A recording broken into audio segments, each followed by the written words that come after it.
Welcome to the Blade Fit Today podcast, where we discuss the lively world of historical fencing and everything else related to the sword arts around the globe. Today we have with us Kai Tomas. Kai, thanks for joining us. Thanks, man. Thanks for having me. I'm really excited. I'm excited too, buddy. Hey, I wanted to do something with you today that I haven't done with anyone else yet before. Okay. So here's the deal. I use ChatGPT. Everyone's talking about AI. And I decided what I wanted to do is type in or do a search for you and your sword school. Okay. And ask ChatGPT to write a bio. Okay. And I'm going to unveil it. Are you ready? Oh, man. I'm kind of scared. Yeah, go ahead. Yeah, it'll be fun. Let's do this together. Okay, here we go.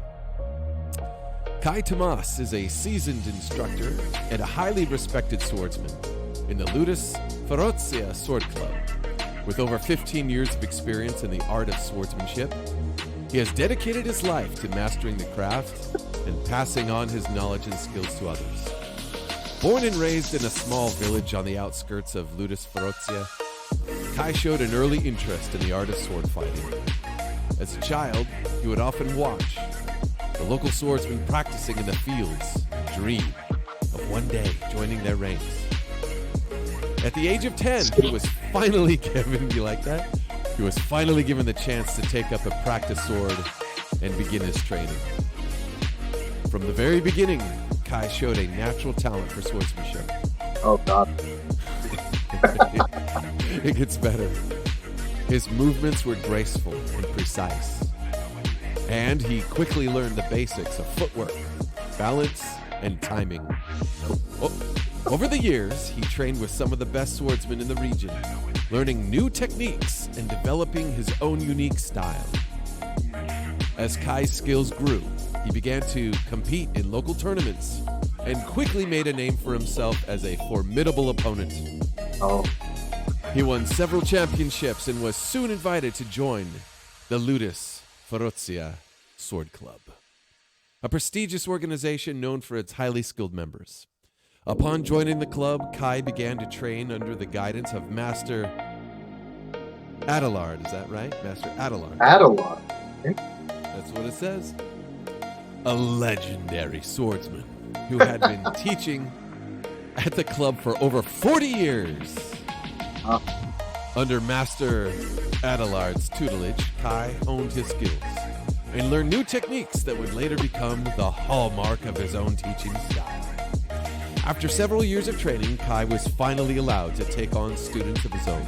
He quickly became known as one of the most dedicated and passionate instructors in the club, always pushing his students to strive for excellence and never settling for anything less than their best.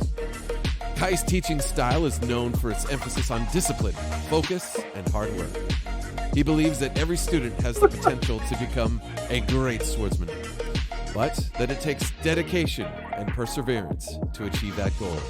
His classes are rigorous and demanding, but also rewarding and fulfilling for those who are willing to put in the effort. I got a few more. Here we go. My God. It's 600 words. In addition to his work as an instructor, Kai is also an accomplished author and historian. I know that about myself. Oh, wow. He has written several books on the art of swordsmanship, including a comprehensive guide to the techniques and styles of the Ludus Ferocia Sword Club. He is also a respected authority on the history of sword fighting and has given lectures and presentations at universities and museums around the world. Despite his many accomplishments, Kai remains humble and dedicated to his craft. He continues to train every day, always seeking to improve his skills and learn new techniques. He is a beloved member of the Ludus Ferocia Sword Club, and his students and colleagues alike look up to him as a mentor and a friend. And now the last paragraph. Overall, Kai Tomas is an exceptional instructor and a true master of his craft. His dedication and passion for swordsmanship are an inspiration to all who know him, and his contributions to the art of sword fighting will be remembered for generations to come. Kai Tomas, welcome to the show, buddy. Thanks, man. That is one hell of an intro. Don't know if I can live up to something like that. That's crazy. That makes me sound like some like Matt Easton character or something. That's pretty nuts. Yeah, well, you're welcome. Thank you for coming on. That was, we're having a little bit of fun. That was ChatGPT. The only thing that I corrected was the spelling of the Sword Studio, and that was because of my typo. So I did not edit any of that. That came straight from ChatGPT. So I guess what we've learned is you can't believe the filthy AI for you can't take their words for granted. You can't. I heard like 5 things in it, and I was like, "Ooh, nope. I'm definitely not that."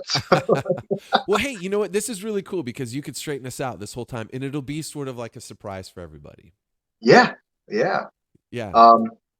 Well, the club is definitely not 40 years old. I started Ludus Ferocia over COVID. I didn't realize a ton of people love sword fighting as much as I do, and it turned into a big thing after that. People just needed to get out of the house after the pandemic, and it's just been growing ever since. You know what? That's really great, and I'm happy that you were there to just be the facilitator for these people who just, after COVID, there's just this longing for people to come together to do something, right? Yes. And so historical fencing is a wonderful vehicle for that, I think. I've learned that it has the club. I mean, as small as it is, it has brought a lot of people together. And whereas like a good example is when it's very hot and very cold here in Virginia, I always assume people will not want to show up because currently we train outdoors, and rain, shine, snow, doesn't matter. It gets over 100 degrees with like 100% humidity here because we're right by the ocean. And people still show up because they just love doing historical fencing that much. That's great. That is super cool. Yeah. Well, tell us a little bit more about your club. Well, let's not put the cart before the horse. We definitely want to talk about your club, but let's talk about you for a little bit. Oh, okay. So yeah, you were telling me a little bit before we started, push play on the podcast about your history, your exposure to martial arts in general. So just give us a moment. Tell us about yourself. Okay. You want this more martial artsy or like how did you get started in the martial arts? Because that's your background. Yeah, absolutely. So when I was a teenager, I was about 14 years old. I, of course, like most teenagers my age, they were watching, anime, Japanese stuff, Japanese martial arts movies. And I was enamored with samurai culture and the katana, of course, just like every other weeb does. And I wanted to figure out how to learn how to use one, but, without dating myself too badly at the time, the early 2000s, there just wasn't a whole lot of information out there on the internet at the time. Yeah. You had to go to a library and get lucky. Maybe there would be a book of Japanese swordsmanship, that you could find with very poor illustration, very poor translation. But I was lucky enough on the internet of that time to stumble across a website for I believe it was Yagyushin Kageryu, which is a style of Kenjutsu. And they had a manual on there, just like a really, really basic one. And that went over your guards, your stances, how to hold the sword properly, some of the etiquette. And of course, I ate that up. I just was like, I got to learn all about this. And so I was just voraciously reading it all the time, copying it. I even started writing notes and trying to, like at lunch at school, I would try to figure out how to hold the sword, my imaginary sword in the air. I got made fun of a lot for it too, of course, because it's such a nerdy thing to do in high school. But after a while, I got enrolled in traditional, I would say Taekwondo, Hapkido, because they actually stated that they taught Kendo. So I was like, I want to do that. And they bamboozled me. And there was no Kendo, no sword, just feet and hands. But it taught me athleticism. It taught me kinesthetic awareness, things that I think are important if you're ever going to actually get into any kind of martial art like sword fighting. And so it kind of went hand in hand.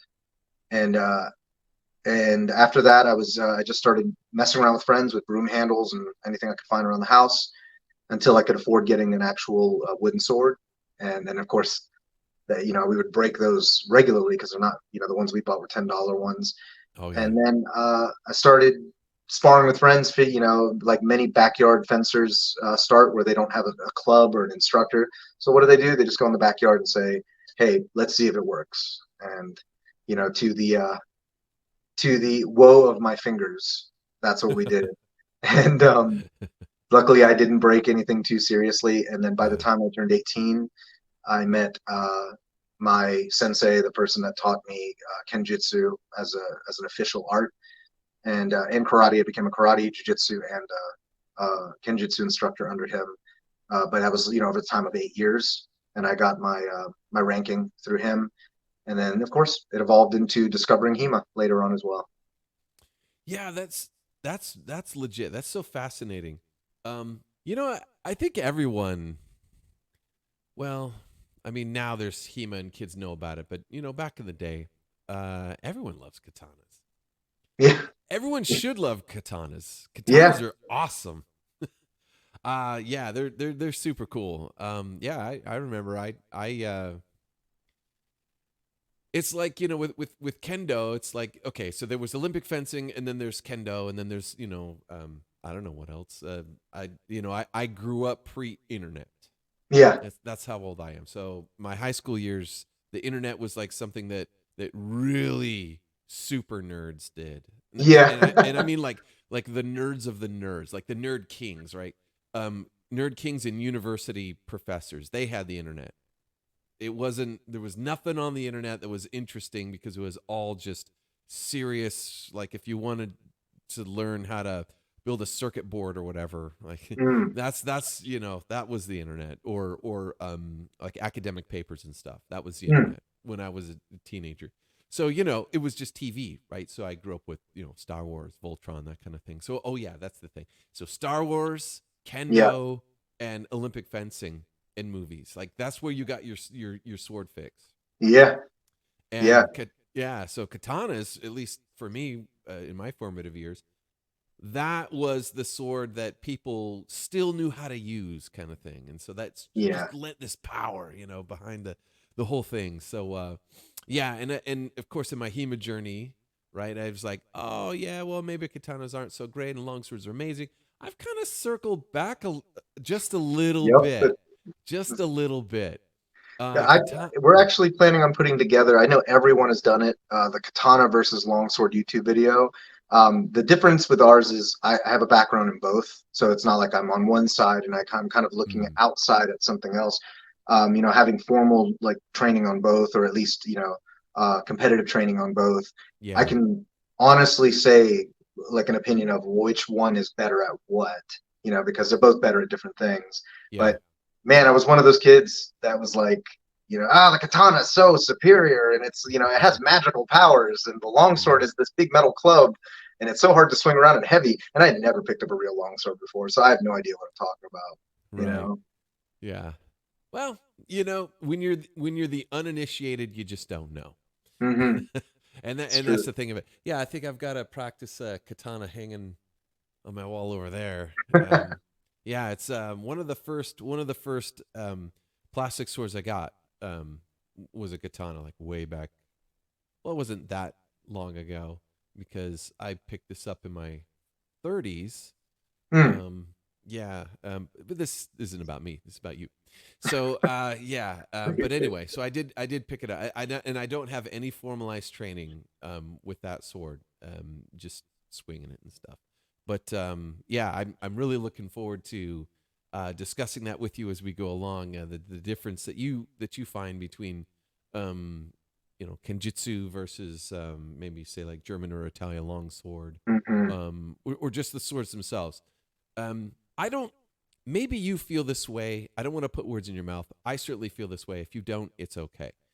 But I think that if you're actually in a real fight and you find yourself with swords, you're not fighting. And let's say you study Lichtenauer.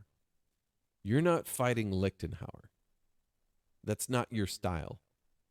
You are fighting whoever, Yes. and they're it's mano y mano. Like, Yeah. all the sum total of your training, you don't fight such and such style. You just fight. Yes. I 100% agree with that. Man, I could get into the weeds about that kind of philosophy, but Um, I'll get into like the other, when I'm sure you have quite, like we'll have prompts for other things, but um, I can't even say anything without like getting into other stuff. But just what you said it's like hitting a vibe with me for sure. That's right. Yeah, well, let's just start there for a little bit. Yeah, we can explore that. So yeah, I'll just reiterate really quickly. I mean, a lot of people are very proud, right? They study their thing, they're really proud of it, and they think, okay, I learned this, I study this, and that's fine. Mhm. But if someone beats someone else, it's not because their style is a superior style. It's because Right. they were able to best their opponent at that moment. Yes, yes. I believe that fighting, combat of all forms, anything that's especially close quarters where there's, you're not shooting at each other, you're hitting people with things with your fists. It really truly comes down to three things that I can think of. And the very first one is luck, by the way. Yeah. Sometimes it's just luck. Sometimes things Mm-hmm. happen in fights. And even if you are highly skilled, a person who's lowly skilled can still have that window of time you weren't expecting. You slipped in the mud, you did something, and he got the better of you. But the other two, um, another one is strategy. So what is and that's ultimately what most of these masters believed in anyway, especially somebody Mm-hmm. like Fiore, Musashi Miyamoto. These were people who prized strategy over lineage any day of the week, right? And then the Right. third thing is when we say techniques, it's like physics. It's mostly physics. It's, hey, the sword is shaped this way, and in my teachings as a master, I have found that this geometric shape and this angle of attack just seems to work really well, you know. And if you look at the difference between Lichtenauer and Fiore, you can kind of see their differences of opinion on certain things in their way of fighting. But both of them happened through warfare and duels and death, essentially. What technique killed the most people and what technique saved the most people. Yeah. And so I truly believe, and I believe people like Musashi Miyamoto believed in this too, from what I've gathered from his writings, is that human beings love community and they love being proud of things, just like you said, like their lineage and their family and their bloodline. Yeah. But ultimately, it is you versus the other person, and everyone fights uniquely. So I think if you gather the concepts and go, okay, it makes sense to block like this, I think that that's actually what fighting is when you break it down. Yeah, I that's yeah, I agree, and it's not well. Maybe we're thinking about it more and more in these terms, is just because our the way that we communicate around the world is so instant these days, and so I Mm-hmm. think we're kind of debunking this. Oh, I do martial arts X, therefore I am imbued with this mystical secret Yeah. sauce that carries me through. Right? It is about your discipline, how ready you are as a person and in that moment, right? Because like the Olympics, those people at the top level at whatever it is they're doing, they're all so good. They're all so good. And the difference between being gold medalist and fifth and no one knows who you are in 10 years is like 300ths of a second. Yes. Yep. And some days you just have a bad day, right? Some days you're feeling really strong. I have a sparring partner that I get to fight, and some days it's his day, some days it's my day, and we're constantly getting one another to one up our game, right? And if I was down and we get back together, he better watch out because I'm bringing my A game. And so that so that just makes us better, right? Mhm. And I guess the reason why I bring that up is just uh, different systems have what they're good at. And I like what you said about the strategy because ultimately it is about the strategy, right? The mechanics, that's what you learn at the beginning and that's what you get good at as a novice. But I think when you're getting into masterful territory, that's when you're thinking about strategy, like Yeah. I what's see. Oh, go ahead. developing. Sorry. Go ahead. Sorry. Just whatever's developing, you see it and you don't think about it, what you're going to do, you just do it. Yeah. Absolutely. I've always seen strategy as application of mechanics. So like you said, mechanics are just the building blocks of fighting. How to how to use a technique, in my opinion, most economically, and strategy is when should I use it? When should I use it on this specific kind of fighter and this person? And I think a lot of people used to believe, like you said, I think it's kind of all being debunked now that you can't hide anymore. You can't you can't use bullshito to win fights anymore. And I think that people are starting to realize that there are, for example, once MMA started coming out, they started ragging on people that were doing karate and all this stuff because there are a lot of McDojo types, out there, strip mall type dojos, and they were just getting creamed by these people doing boxing, jiu-jitsu and wrestling. But people often forget that there are people that in karate doing like, Kyokushin or any of the harder styles of karate, and their conditioning is still extremely good. Their ability to fight is still very, very formidable. And we're seeing the resurgence in that now because, the whole MMA thing just started challenging everybody. And we started seeing an exposure of different things. I think HEMA did that too, to be honest. HEMA is so pressure test. There's so much pressure testing in HEMA because it's so competition heavy. Mm-hmm. So a lot of schools, even honestly, the school I came from for Kenjutsu, they were one of those schools at one point in time where they didn't want to do a whole lot of sparring because they were like, it's kind of unsafe. And Kenjutsu is not like Kendo. We're using Boken. We're not using, the bamboo swords, the Shinai. So, and we don't really wear a lot of armor. So we're just going to do kind of like practice partner drills and the forms, the kata and all of that. And man, I got so tired of it. Like I was like, I want to learn how to sword fight, not sword dance, Right. And I was lucky enough to find that more people started feeling like that. And then that's actually what our club is about. It's yes, we're studying the manuscripts, but how does that manuscript translate to real fighting? Yeah, I mean, you practice and you practice and you practice. The zombie apocalypse ain't gonna happen, not in real life. So you gotta do it on somebody, right? Might as well be another willing participant who, both of you expect to walk away from. So yeah. Yeah. So no, very, very cool. Very cool. So let's get into that. So at Kenjutsu, it's you're using steel, correct? So Kenjutsu, we were using Boken, the wooden swords, for pretty much forever.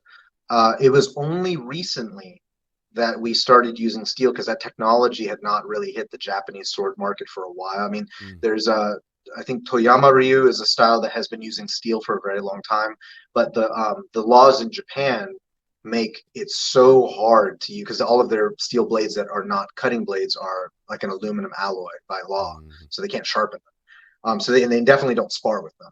So they're using Boken and Shinai with like the Kendo armor, but the steel came about only in the last year due to a friend of mine who owns a company called Akado Armory. He's in the same Facebook group that you and I are a part of. Oh yeah. And he pioneered not the very first steel sparring katana, because I think not Regenier, but there's another Sigi Forge has one, and a few others do. Yeah. But those are more like fetters in the shape of katanas. They're very flexy. They're very they feel like a longsword fetter, right? Yeah. Jeff, from Akado Armory, decided to design a katana that still has enough flex to be safe, but it is shaped triangularly like a katana is. Yeah. So when a lot of those techniques in Kenjutsu rely on that blade shape to truly be able to deflect and all of that, and the flat fetter types don't do that. So that makes sense. I asked him, I said, could you send me some? And we tested out, and he sent me, I thought he was going to send me one, and he sent me a bunch. He sent me like 2 katanas, an odachi, and a wakizashi. Wow. And he was the first guy to make Japanese style HEMA armor, like in the shape of a kimono, but it's 800 N, Newton protection. Yeah. So I was like, this thing is dope, And so we're me and my students, we have YouTube videos of it and everything. We were like, let's try to break these things, and see if we can do it. And nice. They do for the steel type that he uses, they do chip a little easier than like a longsword, one. Okay. But it's because of their geometric shape and the steel that's being used, a silicon steel. But it's the very first time we were able to use steel swords in Kenjutsu, like to hear and feel and see what it felt like to actually swing a steel katana at somebody, and that's exciting. Very cool stuff. Yeah. I mean, it's just the Japanese sword arts catching up with the HEMA technology, I think. Yeah. No, that is great. That is exciting because I mean, to it, fetters, like you say, they're shaped a certain way, they operate a certain way, and it helps with the style, the longsword style. And there's certain techniques, of course, like you're saying with Kenjutsu that you do that is dependent on the geometry, right?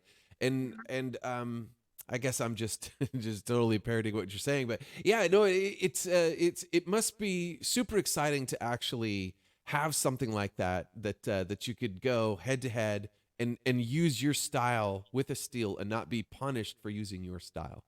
Yes, that's that's a very good way of putting it. I never thought about it like that, but that's I believe that that was the intention that Akato Armory did. That they were saying that they were like, hey, if you're using Kenjutsu with a weapon that doesn't really operate like a katana, you are being punished for using Kenjutsu style systems or techniques.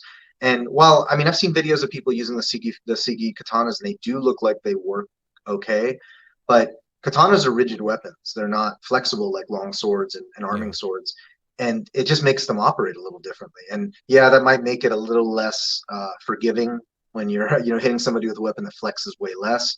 And katanas are also fatter; they're thicker weapons. Yeah. So yeah, you feel it, but they found that middle ground, that margin of acceptable risk, where they're like, hey, this is not going to injure anybody if you were wearing armor. And we didn't get any injuries when we tried it. We went, I think, a few times we did some full force sparring with it. Yeah. No, that's great. And in my opinion, HEMA needs more than just uh we need more specialized gear. We're almost there, but I think we need Yes, more yeah, specialized gear. yeah. If you over protect, you can't feel the hits, and then the hits just get harder, so that it sort of creates an issue. But Yeah. with a stout thrust, right? Like better gambesons or better gambesons, the gorgets, just maybe metal plates in there or something like Hmm. that. My fencing mask, I actually modded mine. I put like a leather strip that I riveted, Mm. right, and then I put more robust chin protection that I basically use Chicago screws. So That's really and, cool. and then I have What? a back of the head protection. It's really quite simple to do, but see, I'm Interesting. handy like that, and so not everyone can do that. And so if someone really punches me hard, it's I'm not gonna get the waffle face. At least I hope I won't. Yeah. The threshold of getting it is much greater because I have a leather strap that's riveted on to the mesh, and then I've got this thing, and I guess probably the Velcro might be the weak point, the failing Mm. point, maybe. I don't know. I It's I so hope not to find out. No, it's so interesting because I'm not from that era with HEMA where people were making their own gear, but I have been reading about it, and it was before we see a lot of the standardized gear from Spez and Purple Heart and all of that, and I'm just blown away by how much people bootlegged their gear Oh and yeah. just made it work, in the wild west of the HEMA days, and I think that's so cool. Yeah, and there's a lot to be learned. Most of it is probably not very good, and it's probably best that it's behind us. But some of those ideas I think were probably pretty cool, and I would like to, somehow capture what they've learned. There's all the cool gear seems to be in Europe first, and then it trickles its way here. And then it's like there's always some waiting list or something with the coolest gear, like the latest thing that just comes out, and I feel that we need to change that, right? I mean, good grief, this is America. We've got a lot of Yeah, manufacturing potential and a lot of really smart people and a lot of we got a lot of material just floating around. There's got to be a way to make American HEMA gear um, that everyone else wants around the world. absolutely. And I mean, we look at the pro gauntlets, for example. One of my Yeah, students has a set of those things, and I want one so bad, but their wait list is always crazy, and then of course the cost, it's like $500, you know. But I've already seen two. I've worn them. I've yeah, used them before because I borrowed them, and the technology behind just the articulated yeah. fingers and everything. They're just very. It's very cool. I don't want to beat them up too much because I don't have any. I've never used them, but I've seen a lot of people because I just drooled. Like, oh my gosh, they're finally here, and now they're here. And the way that I see the pro gauntlets is it's like a Ferrari, right? Mm, It's mm. super over engineered, and it does what it does well, but you got to repair it a lot. Yeah, little rubber bands pop off on it and everything. I've seen Ye- those happen. I've seen that happen Yeah, before. and you're gonna need parts and pieces. But when you take a high tech piece of gear into the field where it gets beat up on, I think that's kind of what you expect. I mean, with different Mhm. industries, that's kind of what you expect. Like your race car is very technical, and you're pushing it hard. You're gonna replace stuff. You're gonna Yes. fix Yeah. it. You're gonna tinker, right? And so to me, that's where Pro Gauntlet comes in. You get that super mobility, but I think maybe people are too harsh because they're expensive to get into, and they're like, well, I should be able to be worry free with the maintenance. It's like, well, it's a race car. Well, if not the Pro Gauntlets, Nate, what is your favorite HEMA glove? You know what? I don't know. I'm actually, that's a good question. I am looking for the glove for me. I love saber. My go-to is British military saber. Although I started with longsword like everybody else, Mm, and so there's two different gloves. And so I've kind of okay. So I mod stuff, right? So I've modded a pair of lacrosse gloves for my for my saber sparring and fighting. But I do worry, right? I know there's some gloves out there I'm gonna check out here pretty soon. But I don't know. So mm. I've modded those, and then I got on a Facebook group for my heavies. I got this used pair. The sparring gauntlets. They used to be, or the sparring gloves, I should say. They Yeah. used to Yeah. be the 5 finger gloves, but someone had Yeah. taken out the 5 fingers, so it was just the shell that went, basically to to here, Okay. and then so these were, and it had the thumb on them.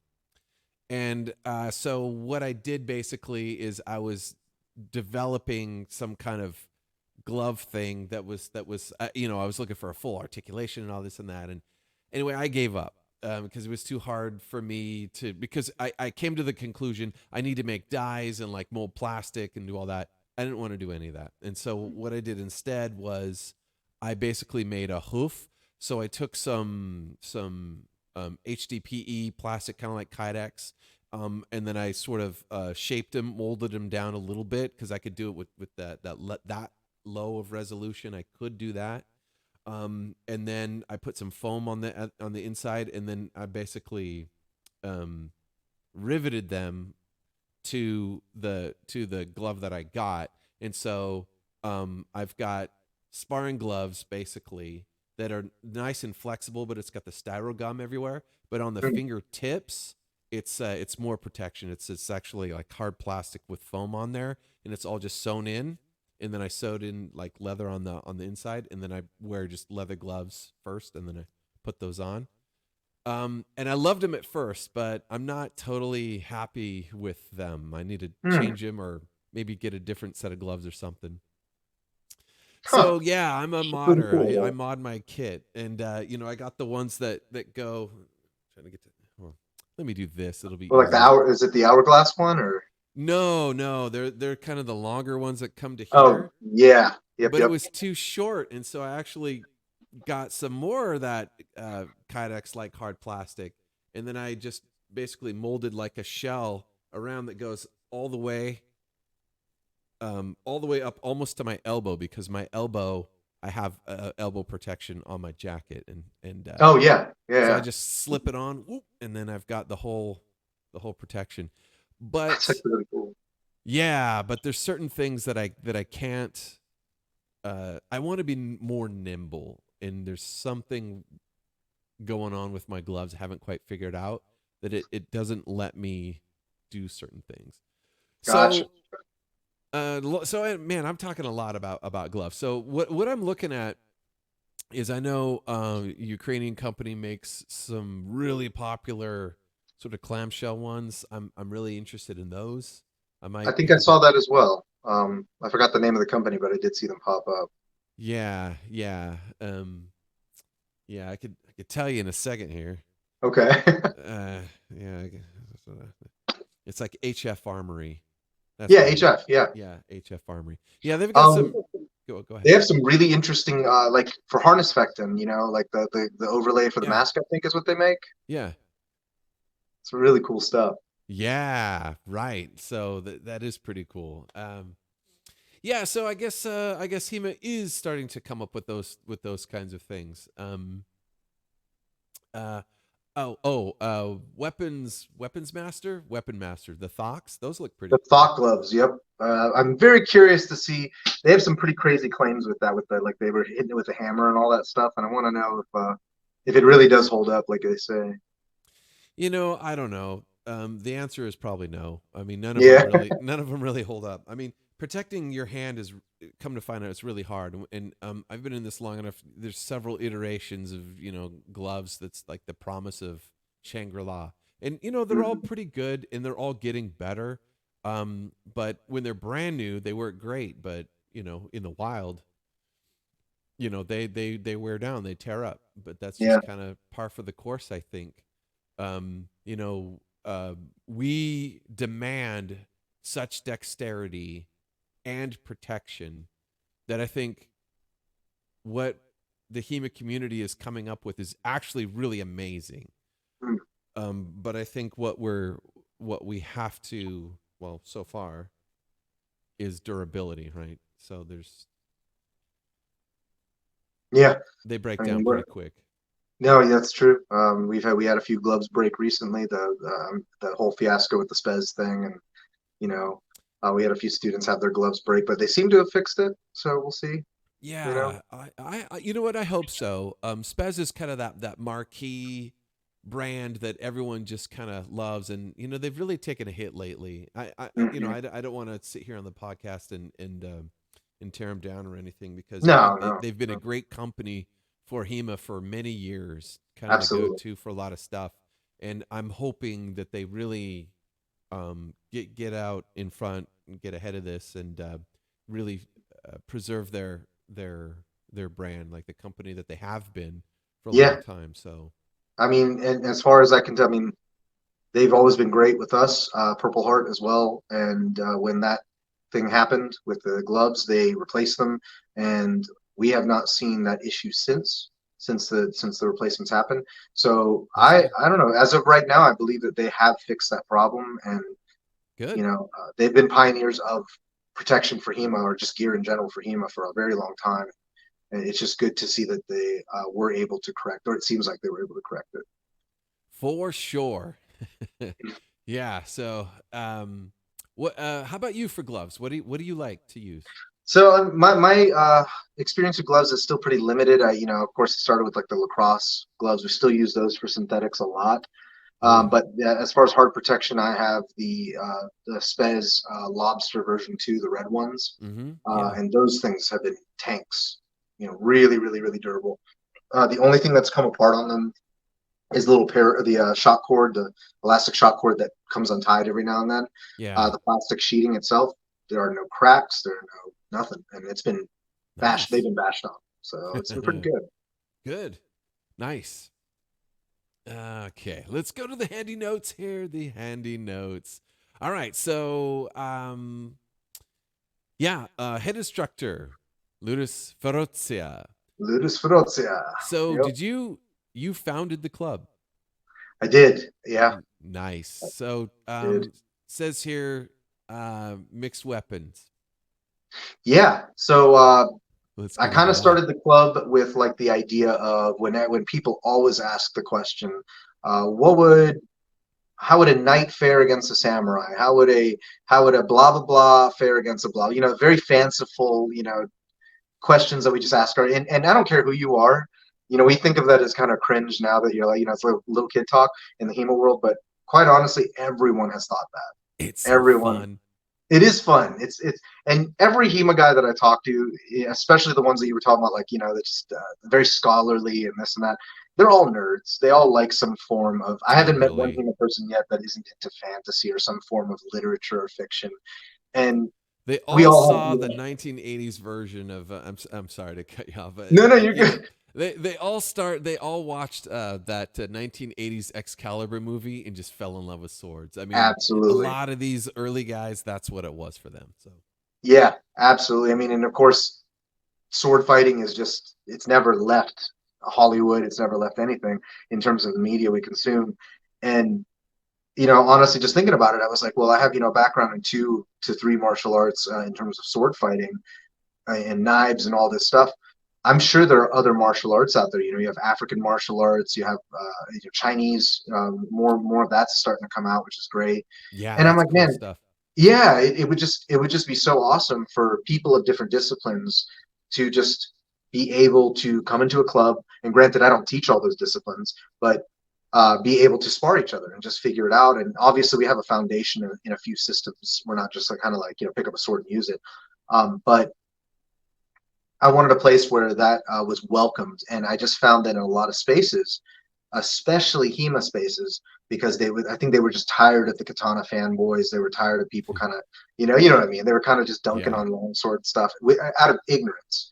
So if you right. mention you do kenjutsu around them or kendo or iaido, they immediately kind of get apprehensive. They don't really want to do any of that. They're like, we only do Lichtenauer. I mean, hell, uh, differences between the styles is sometimes very polarizing. Oh yeah, we only do Lou.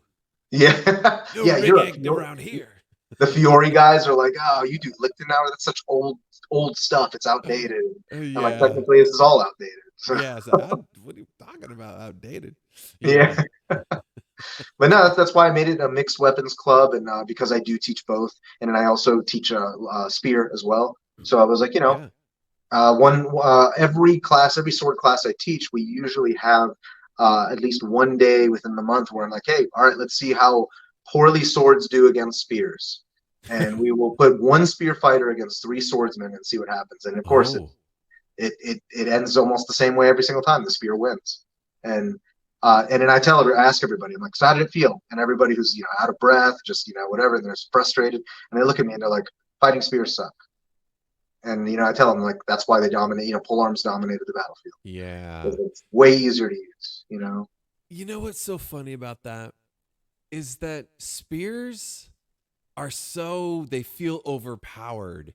They feel like you're like unless you don't know what you're doing, you're really gonna win with the spear versus almost anything else. Uh it's just not as fun to fight with, even though you're winning all the time. Yeah, it's not as challenging. And I mean, there's a reason why you can train an army of people to use pikes and spears in a relatively short time, but it takes I don't know 20 years to learn how to be okay with a sword against other people that are okay with swords. You I learn mean, it from it's an early age. yeah, and don't get me wrong, it's still fun. It's fun to get out there and fight. It's fun to fight with spears. Like it's all fun. But swords just have this I'm going to say the word magical. It just Yes, has this yes. magical hold.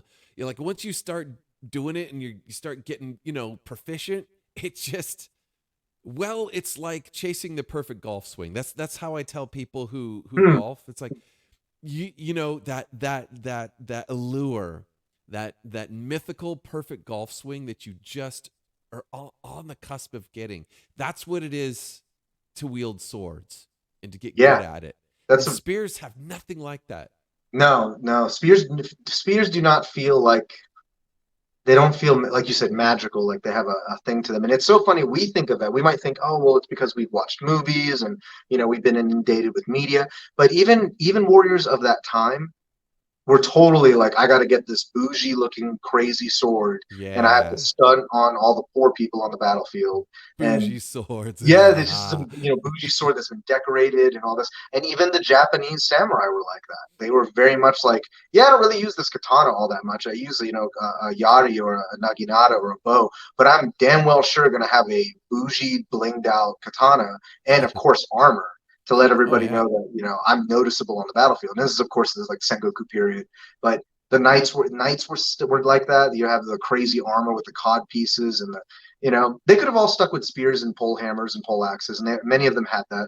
But you have to ask yourself, why did many of them have these really cool looking swords?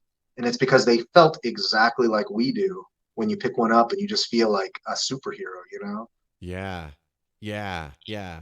Ladies, it's that pair of shoes you just can't resist. It's what it is. You just got to have the bougie sword. Gotta It, have it. you draw it and it feels like it's just a part of you and it's just this Mhm. extension of your will. And oh man, yeah, there's nothing like it. There's nothing Yeah. like wielding that sword. Oh, man. I'm just thinking about it like, oh, I got to do some swords. Yeah. Well, it's funny because I teach firearms and modern weaponry too, and that's primarily what I do now. And I will put down a gun and pick up a sword, and it does not feel the same. It feels so different. And the Yeah, sword, it just feels so alive in my hand compared to using a modern weapon, or even like you said, a spear or a polearm. I can fight pretty well with a spear, but it's not like you said, it's not nowhere near as enjoyable as fighting with a sword. even though you're killing it, like you're crushing Yeah, your enemies terribly, yeah, but it's just, I don't know. it's OP'd. It's just OP'd. Yeah. And it feels dead. It's like a piece of wood in your hand, compared to like I don't know. I don't know what it is about swords that just feels there's more to it than just stick with pointy end. Yeah. Yes. Yes. Well, I've got this crazy idea about that, and that is like, well, what's not crazy is if when you look at the human physiology, like we are purpose built for fighting. Hmm. That is just where our ligaments are, how our feet are shaped, how our you look at the human hand, right? It's very dexterous. I mean, there's very few things on planet Earth, even machines, that are as dexterous as the human hand. Mm. And the human hand can do more than any one machine can, even Mm. today, right? It is amazing what I mean. We can, yeah. I won't go get into it too much into the weeds, but anyway, our hands are super dexterous, and there's a lot that goes into that is unique to the human condition. But as soon as you make a fist with your hand, physiologically it changes everything about your hand. Your ligaments in your wrist lock up when you make that fist, and now you have a bludgeon. Mm. And just the hand-eye coordination, being able to see into the future, anticipating what's going to be there, it makes us excellent punchers and it makes us excellent throwers. Hmm. And leveraging our just the way our hips are, the way our feet are, leveraging that force, that friction from the ground, and then you're putting it out to your fingers, right? It's very primal for Yeah. the human, anatomically speaking. And I think a sword is just sort of the apogee of this whole experience, because our ancestors, they did have clubs and rocks, right, for ever, right? Like of all the people, the span of time, like that's what most, well, not most humans, but the most span of time, the human condition, that's was your weapons, right? Sticks and Mm. stones. But steel is just this amazing thing. It could be warm, it could be cold, it flexes, it's shiny. You could sharpen it, it's super hard, and it's just, it cuts through things really nicely, Real and it's easily, just yeah. this perfect extension of your will. Just, Can you imagine? Can you imagine the first time iron was used on the battlefield versus stone? Like, and how drastically different. I mean, steel is very different from iron by itself. And I'm sure maybe there was a time and yeah, period where steel was being used against Stone Age weaponry or anything like that. But I cannot imagine yeah, like being a species or like a tribe or whatever that is so used to stone warfare, to Stone Age warfare, and all of a sudden these people come out with these things you've never seen before, and they're just able to cleave you in half and shatter your weapons like nothing. And you're just like, well, what is that? What is that magical thing they have? yeah, well, that happened. Oh.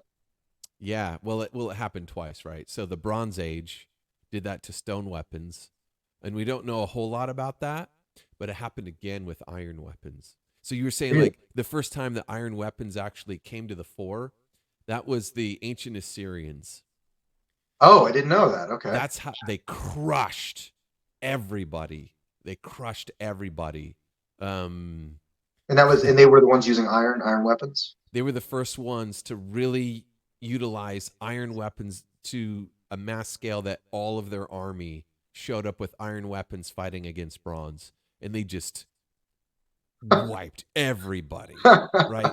So so they see, well, Syria, that's kind of where most of Assyria was at the time, but they Right. destroyed Babylon, they destroyed like the Hittites up in Turkey, they destroyed the land of Canaan, they destroyed Egypt. Huh. And but they were terrible bad people. Like Yeah. they Yeah. make the Nazis look like Boy Scouts. They really do. Like Yeah. like the Yeah. Nazis. That's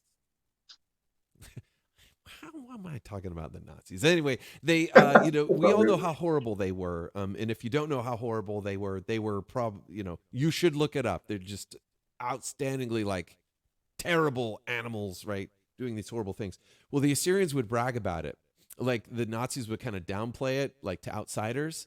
But the Yeah. Assyrians, like you would go into their palace to kind of talk to the king, and they'd have these murals and walls, just like, I am King so and so, and I did all these horrible things, and it's like in picture form of all Yeah. just the brutal, disgusting, inhuman things that they did to people, and they're bragging about it, like, we're awesome, look what we do. So yeah, they were the first guys to use iron weapons, That's crazy. I mean, and I then remember yeah, well, mostly hearing about the Assyrian Empire and everything back. You know, I don't even remember where I started hearing, but it was the same. The person who was telling me about it said the exact same thing, that they were just a very conquest built, conquest driven group that was just extremely cruel. I had no yeah. idea that they had, I guess, mastered the use of iron in their armies, but it would make sense if everybody else is using bronze and maybe even stone. Yeah, well, that was their secret sauce, but technology catches up. So hey, should have been nicer. Yeah. Yeah, well, they're not. The Assyrian Empire is, no, of course, no longer around, so something happened to them, you know. No more. Yeah, the Persians. Man, Ah, I feel like I'm this. Yeah, but Cyrus the Great. He basically, well, he didn't start it. It kind of happened, but he finished it. So mm, basically, all these conquered lands. The Assyrians would basically commit what we would call today genocide against all these people. Not only mm, did they would wipe them all out, but they would take all the people and they would move them. They would move them huh, from their traditional lands and scatter them all around so that they wouldn't be a threat anymore, right? mm, And so Cyrus was a Persian, right? So Cyrus the Great, he basically took all these different groups, and basically convince them that, hey, we're a little band here. You should join our little band, and you should put us in charge. But here's the difference: when we're in charge, you get to live your life how you want to, and we're not going to punish you like the Assyrians. All we want is for you to acknowledge that basically all they had to do was pay taxes and be good, right?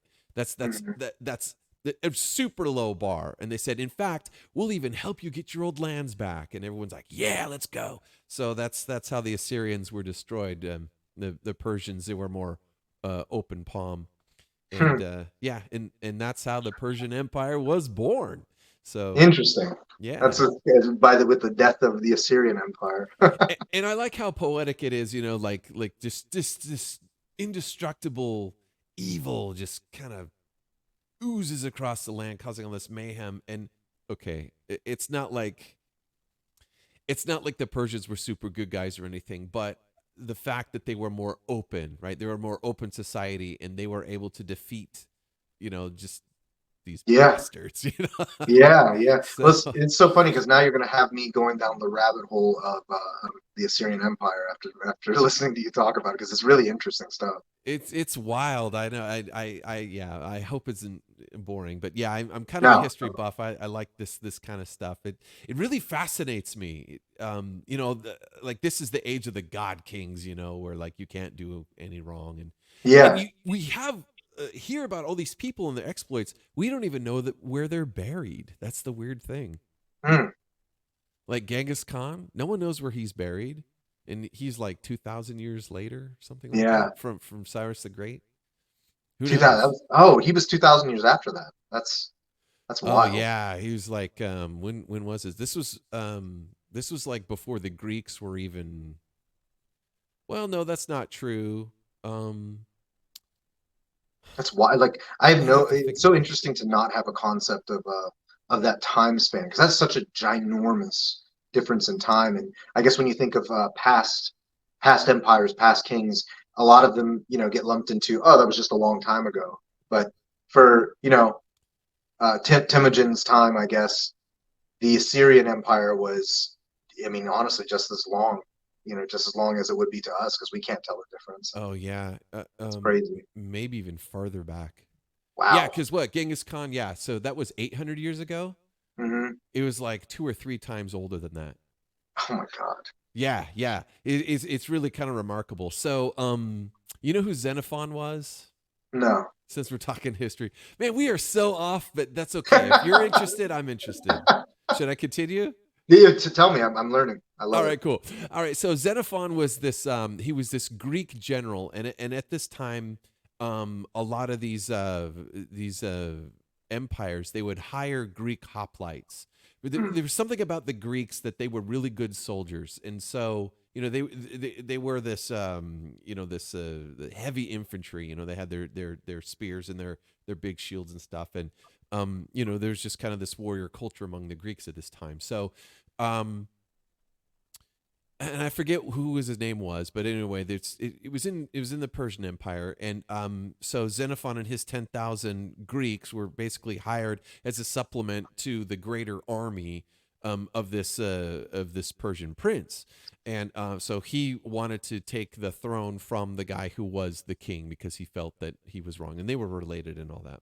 Anyway, long story short, there was this battle, and the guy who hired Xenophon and his men basically died, and they mm. couldn't get paid, and they're deep in Persia, and they got to get home. And so this book, it's a true story. So this record is actually preserved. Xenophon, and it's his. He's the general, and it's him getting his men home from Persia back to Greece, and it's really cool. So, and the reason why I brought this up is because when they were traveling, they would fight and try and stay a cohesive unit and then retreat and fight and retreat and all this stuff. And they'd have these adventures. And where do you find the food? How do you feed 10,000 men in a place where you don't have any money? You're not going to get paid. It's a total disaster.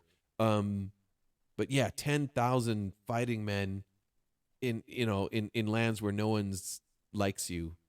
How do you Yeah. feed them all? I mean, that's a lot of food on the daily. Anyway, so they were traveling and they found this amazing ruin, this giant city in total ruins. And so they would ask the locals, "Hey, what city is this?" They had no idea. They're like, "We don't know. This has been Mm. here forever, and we have no idea who is here." So it's just, and it was built bigger than anything that anyone around had seen ever.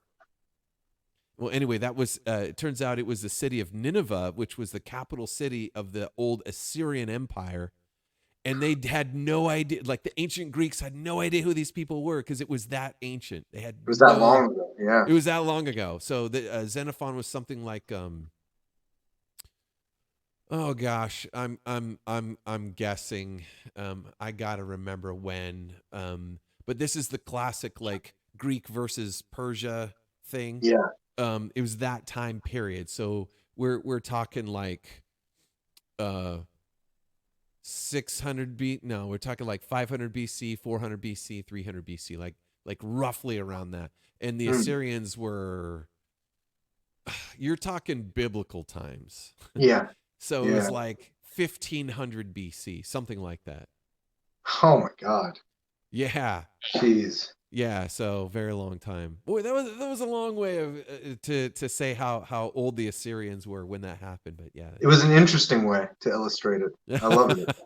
So That's really super good. ancient. Yeah, so yeah, we're closer to Genghis Khan by a lot. He's closer to that's so us wild to think about. than yeah, to the ancient. Yeah, well, they were the first person the first person, the first empire to use iron weapons in mass for their army. Yeah, you know what? When you say it like that, that does put it in more perspective because, of course, Genghis Khan's military forces all had steel weapons at that point. You know, and a pretty sophisticated. Uh, I mean, all the weapons were steel, so that Yeah, makes sense. awesome Chinese grade steel, probably. Yeah, yeah, all of those weapons were definitely sourced from Korea and China, from what I understand. A lot of conscript work and all of that. Yeah, yeah. Woo! Yeah, I am so glad that we do not live in those times. I mean, I guess if I No. was a Mongol, I'd be really really happy about it. But since most Yeah. people aren't, I think we can have a Yeah. collective sigh Yeah. because I mean, Mongols loved the nomad life, and they were okay with the I guess the chaos of conquering other people's stuff and taking it. So yeah. So let's segue into self defense. You were talking about other stuff that you do yeah, that you teach. It's really cool. So the name of that company is Applied Defense Concepts. Is that right? that's right. Applied Defense Concepts is the I started that company like 12, 13 years ago, Uh huh. and that deals more with the kind of violence and defense that you would face today non-recreationally, I suppose. So that Yeah. that deals in the three major food groups is what I call it. That's empty hand combatives is the modern term for it. Mm-hmm.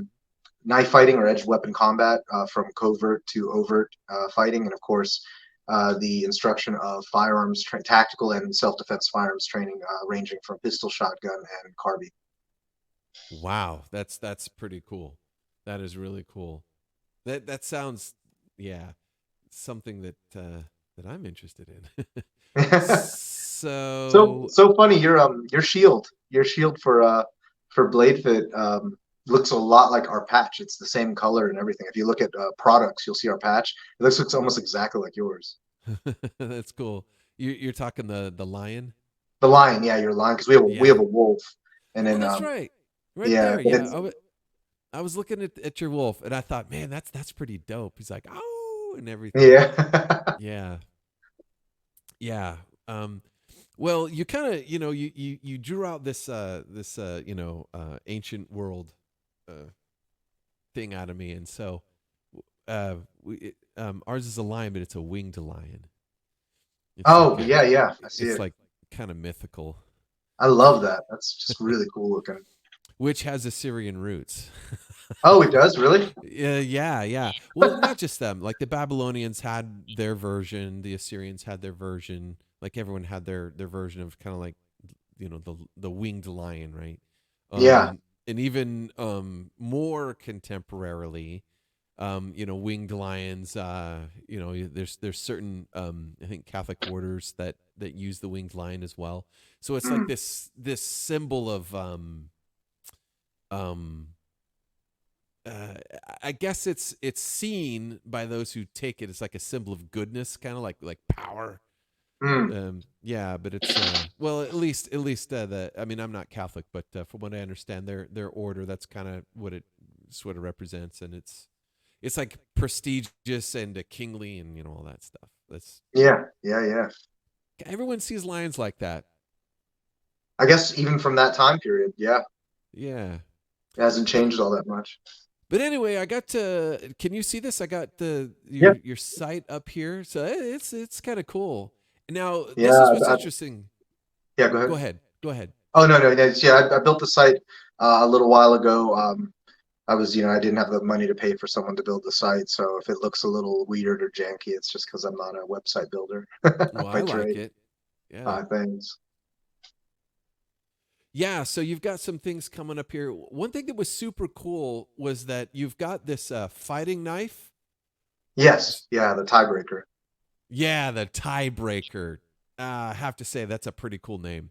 So tell us Thanks. about the tiebreaker. How did that come to fruition? Sure, sure. So I have been into various modern edge weapon fighting systems for a while. I got into that, when you meet friends who know something you don't, and you can trade, right? So, Yeah. people who were like, hey, I did Kali and Arnis, and I had a lot of friends in the military because we're in a military town in Norfolk. So a lot of guys who were Marines, I have a few friends who were SEAL team guys, and they were like, hey, teach me something with this, or you give me something, product or whatever. I'll show you some knife stuff that we learned. And over time, watching YouTube videos too, just like everybody else does, combining all of that, and with my jujitsu training, um, and then learning MMA and combatives and all that, I was like, man, what does an actual knife fight look like? And what kind of knife is best for specific situations? Everyone always asks that question, and it's not as specific as you might think. A pointy, sharp thing is a pointy, sharp thing, but I have always been enamored by knife makers and people who have designed their own knives. You look at Doug Marcaida and all of these prolific modern knife fighting kind of guys. And I was like, yeah, I don't know if I'll ever be that, but I met a friend named Blake, and he's Mm-hmm. local and he forges knives. And he was just starting out when I had this idea, so he wasn't I would say like a seasoned knife maker at the time. And I was like, I want to design my own knife one day. Yeah, there's the patch right there that looks like, reminds me of yours. You Yeah, go up there's the there. patch. That's Yeah, a cool right there. patch. Yeah. Yeah. And the tiebreaker is actually a brainchild of mine and his. So it's a small concealable ring blade, and I'll get into why it's a ring blade, because ring blades are kind of polarizing, but it is a fighting blade designed to be used from concealment, and the reason why it's called a tiebreaker is because it is designed to be used in the grapple, in close quarters connected fighting, and it's called a tiebreaker because you break the tie with it. Yeah. It is a get off me knife, and it is designed to be used alongside of a firearm, and that is actually why it has a ring. So a lot of you see a lot of like kunai and Japanese style, even like quote unquote ninja weapons that have these rings on them, and they weren't really used for the same purpose that this is used. But the reason why we chose to use a ring on that knife is because right after you cut someone off of you, and you are reaching for your firearm, it allows you to retain the weapon without having to throw your knife away, or without having to drop it or try to resheath it or whatever you're going to do with it. Ah. You can still grip your pistol or whatever it is you're doing. And quite honestly, with the trainers, because they come with trainers, what we found is a lot of times it's just grappling. So yeah, you stab the guy, and you were able to cut him off of you, but he's still coming at you, and quite frankly, the knife is in specific positions isn't really going to stop him from getting you in a rear naked choke or something like that. But if I'm able to open my hand and grab something for just that split second, I'm able to actually break into a different technique that if I'm so concentrated on retaining my knife, yeah, I could keep stabbing him, I could keep doing whatever. Um, but I'm still very much in danger. And so this allows me to have options to either use the blade Mm-hmm. or use empty hand with grappling. So it's a combination of the two, and it's based around I don't want to call it my martial art. It's just a knife system that I designed and developed called Combative Edge, and it's actually we have a level 1 and 2 class that you can see on the website, and that's what the knife is designed around. Yeah. Yeah, that's really interesting. You know what? I like this design, and I'll tell you why. Um the point I do that and it does this thing. Um the point well, I like the fact that it's double edged, right? I like that the point itself is reinforced, and I Mm-hmm. like how the point is in line with the what would you call it, the spine of the grip. That's Yeah, I the guess thumb, that's the what I'll ramp. call it. Yeah. Mm-hmm. Yeah, I like that because it focuses that vector straight in, so it's good. But Yes. then simultaneously, I like that belly. That's a nice belly for slicing. Yes. Yeah. And with the back edge was very important to me. It's funny, at first the maker Blake was like, no, we don't really need a back edge. Most knives have a swedge instead of a back edge, but he hadn't been trained yet. He's actually trained to be an instructor with our company now, Okay. and we have like a year-long pipeline that instructors have to go through. Yeah. But with the knife, I was like, I really want to have option for back edge, and when I showed him why. One of the biggest reasons we have a saying in combatives: do damage at every opportunity.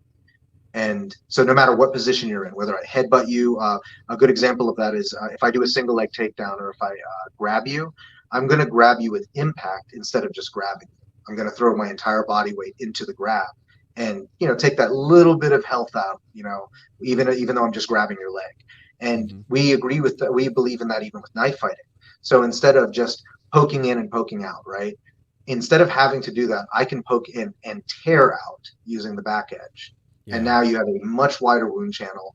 And this is kind of graphic and terrible, but the people that use this knife are, a lot of them have been deployed, overseas, and we want to Yeah. be, This is we wanted you to be able to just, gross motor skill, tear the weapon out of whatever it is you stabbed into without having to just come in and out of the same pathway. And when we did our testing, there's a video somewhere on the site where we did testing through. It's a gene. It's like 4 layers of jeans and then a cork, and we stabbed through I it. And then saw that. Blake was able to just tear right through it. Cut the entire thing in half, and that's how devastating that little knife is. Yeah, that was really cool. And it okay. So this knife is for serious conditions, right? I mean, Yes. um yeah, for people who might be squeamish or blushing, whatever. I mean, there's times that you got to do what you got to do, and Yes. obviously de-escalation is probably should be your primary goal. But Right. I mean, I just posted a thing the other day of this guy getting ambushed by three dudes at the gas station. He was minding his own business. In fact, I couldn't tell, but he was very distracted. But he wasn't looking at his phone. He probably had headphones in or something and was just kind of like chilling out to I don't know, some music or something. And just from the back, someone just grabs him with a naked choke, and it was almost lights out. And then the other guys came in, they were beating on him. They stole this brand new van, and Yep. Yep. this dude And was just doing everything right. He was probably coming home from work, and yeah. So something like this, if you feel like your life is in danger, and it is, isn't it? It's all about those gross muscle yeah, motions. Your dexterity goes absolutely. out the window. Yeah, and I mean, everybody tries to kind of flower knife fighting because you need content, you need things to teach people. They want to learn the new fancy technique, but knife fighting doesn't have to be fancy. It's our system does have development where if you want to learn some fancier stuff, we have it. But ultimately, our level one stuff is so gross motor oriented Yeah. because what a real knife fight looks like is it's horrible. It's a visceral, terrible action. And when you see what they look like in videos and real like CCTV and stuff, they don't look anything like what you would expect when you see a Kali form. What I call like tactical patty cake. Like that's Yeah. not what it looks like at all. And Right. we prove that. So the system that I'm going to give a little shout out to the guy that started what we based our system off of. Uh huh. So there's a company called NLB Tactical, which is local to us as well, and it's Okay. run by a guy named Hank Hayes. And he is, I'm really happy to be working with him because he teaches a lot of the special operations guys in the area, without Mm-hmm. naming any specific units. And he got me into that space. And I'm not ex-military, not Very anything, cool. so it's kind of unheard of for civilians to be, putting on classes like this uh, for guys of that caliber. But his start in life was, or his start in this business was kind of disproving the BS of what knife fighting actually looks like, and he pioneered the very first commercially available marking trainer in like the 90s. and Yeah. Okay. and it's called the no lie blade. And you basically put like lipstick on it, and you just can't BS. You can't say, "Oh, you didn't get me. My magic kung fu technique prevented you from actually slashing me." You know, Yeah. and so we followed suit. And what comes with every tiebreaker is a G10 trainer that has a marking strip and a marking solution on it, and it fits in the same exact sheath as the knife. So Mm-hmm. wherever you carry Ooh. that sheath, the trainer fits in that exact same spot. And you can actually, at the end of a match, you can see, oh man, you got me in the femoral artery. Oh, you got me in the neck. I Yeah. wasn't blocking. I wasn't doing what I was supposed to do. Well, that's And fantastic. it's yeah. And if you look at our combative edge level 2, we didn't have a video for combative edge level 1, but we do have like more material for level 2 because we just had level 2 happen recently. Got And your that's an heat even mask more on here. intense version of the class that has to do with ice pick attacks. a Oh, reverse grip, yeah. and more Oh, grappling. oh, If you scroll down, you should be able to see like a can video or you? something. Oh, hold on. There. No, hold on a second. Scroll. Oh, scroll down. Oh, this is the preview. You have to go into like the full. You have to click Ah, the full. Yeah, if you click like see the class or whatever, like click the actual title of the class, I think it'll come up. here we go. Okay, here we go. Oh, this video here. Yeah, it's our little logo we made recently for the system, and Nice. yeah, Here we go. Let's check this out here. Sorry for the podcasters. You're just gonna have to listen to some really cool music. Oh yeah, there's the denim right there with a ham in it. Wow, that just really hard, dude. 4 layers of denim, you're saying? yeah, 4 layers with that fork. That just went right. Hey, that's a nice move. Yeah, If you can manage to get offline. It's a gut check. It's Yeah. level one was a gut check. This That's was the even guy more who of a went gut on it, check, okay. being pushed a lot harder past like my mental just a bit. toughness, which I unlocked. Didn't know I had more of that in me to keep going, Nice. even when I'm completely smoked. that's one of my And apprentices, I can't, Kristen. She's a think for the beast. life of me, but I'm She's still an going to just instructor push with the that last company now. 10% out and get the job done. Hey, this is exciting. I know HEMA guys, It they was want more awesome. knife Level fighting. 1 was basically the introductory, so it's I mean, I got a lot of hard, techniques, learning that something we new. use But from level 2 Wanda really put the fighting. intensity behind level 1. This is like a Let me turn this dimensional down skill, just like just a little using bit. a firearm. Yeah. So, It can okay, so diminish here- real quick, just like with a This is firearm. cool. If you This is don't really practice with it, it's gonna go Okay. away. And then Yeah, you'll be so like, I was what the saying hell that do I HEMA do? guys, a lot of HEMA guys, they want more knife fighting. What I took away from this this iteration of the class. Oh, I see the marker on his shirt. Yeah, they're all marked up. And this is a 2-day class. It is Same extremely exhausting. idea, same mindset. That just is- on a It's yeah. designed to push you like mentally and emotionally. And that's honestly when I got certified in Hank's Still system. know It's a that knife 7-day fighting selection sucks, process. but you build on what you And they learned try at to level make it's just 1. like when you Level go 1 in gets SEAL you teams, the you go through buds and all kick, that. the punch in He the has kind of a face. similar Level thing where 2 he tries tells to you, lead you out. hey, you got punched in the face, And but so you know 7 more days in the about summer, the situation. he was just smoking us and hurting us and testing to see if we Seeing what could I'm use some capable material. of while I'm And then exhausted. I passed, and so Completely, like, we just- created the just system trying kind to of stand based there on that, is- and then I added all my previous Kinda nice experience to into it. really see, like, That's what that's comes super out duper. and then I mean, that's be able to, really like, really work cool. on Yeah, look at this. those I mean, things these I'm are missing when I'm legit grapples, really gassed and up, yeah, I like the trainer. I like the edge that it's got. So there's this. You're saying there's a marking solution that goes on it. Yeah, it's like a chalk, a special kind of chalk that we get from Sharky, actually, who makes training knives. They partnered up with us and helped us, create this full package. So when you buy a tiebreaker knife, you're buying like the entire kit. The sheath, Okay. the trainer, the knife. The knife's made out of really good steel. It's handmade, in our local area, and it's based around the system. So when you buy, you're buying into this little knife fighting community that I'm trying to create. No, that's great. That's great. There's, man, those. I mean, you could just, if you've been around for a while, you could just tell that's the real deal. Yeah, it Appreciate looks it. good. There's always people who are going to nitpick about this or that or the other. Oh, But yeah. just looking at it, it's like, okay, the length of blades that those are, right? Those are readily concealable blades, and if someone has a blade and they're going after you, if you can somehow get offline of that blade lunge, then those grapples that you're doing, yeah, those look very authoritative to me. I mean, they're yeah. Well, it doesn't what look, what I learned, you have the people that are like, I'll just shoot them, I'll just shoot them. I have a gun, and yeah, that's valid because I carry, everybody here carries guns, and rightfully so. That is the superior weapon of our time. However, what people don't seem to understand, and we test this a lot. We have got, we use sim guns, that actually shoot projectiles and all that, Yeah. and they mark too. yeah. And 9 times out of 10, knife attacks are ambush attacks. They're not going to be like, all right, you start over there, I start over here, and let's go 1, 2, 3.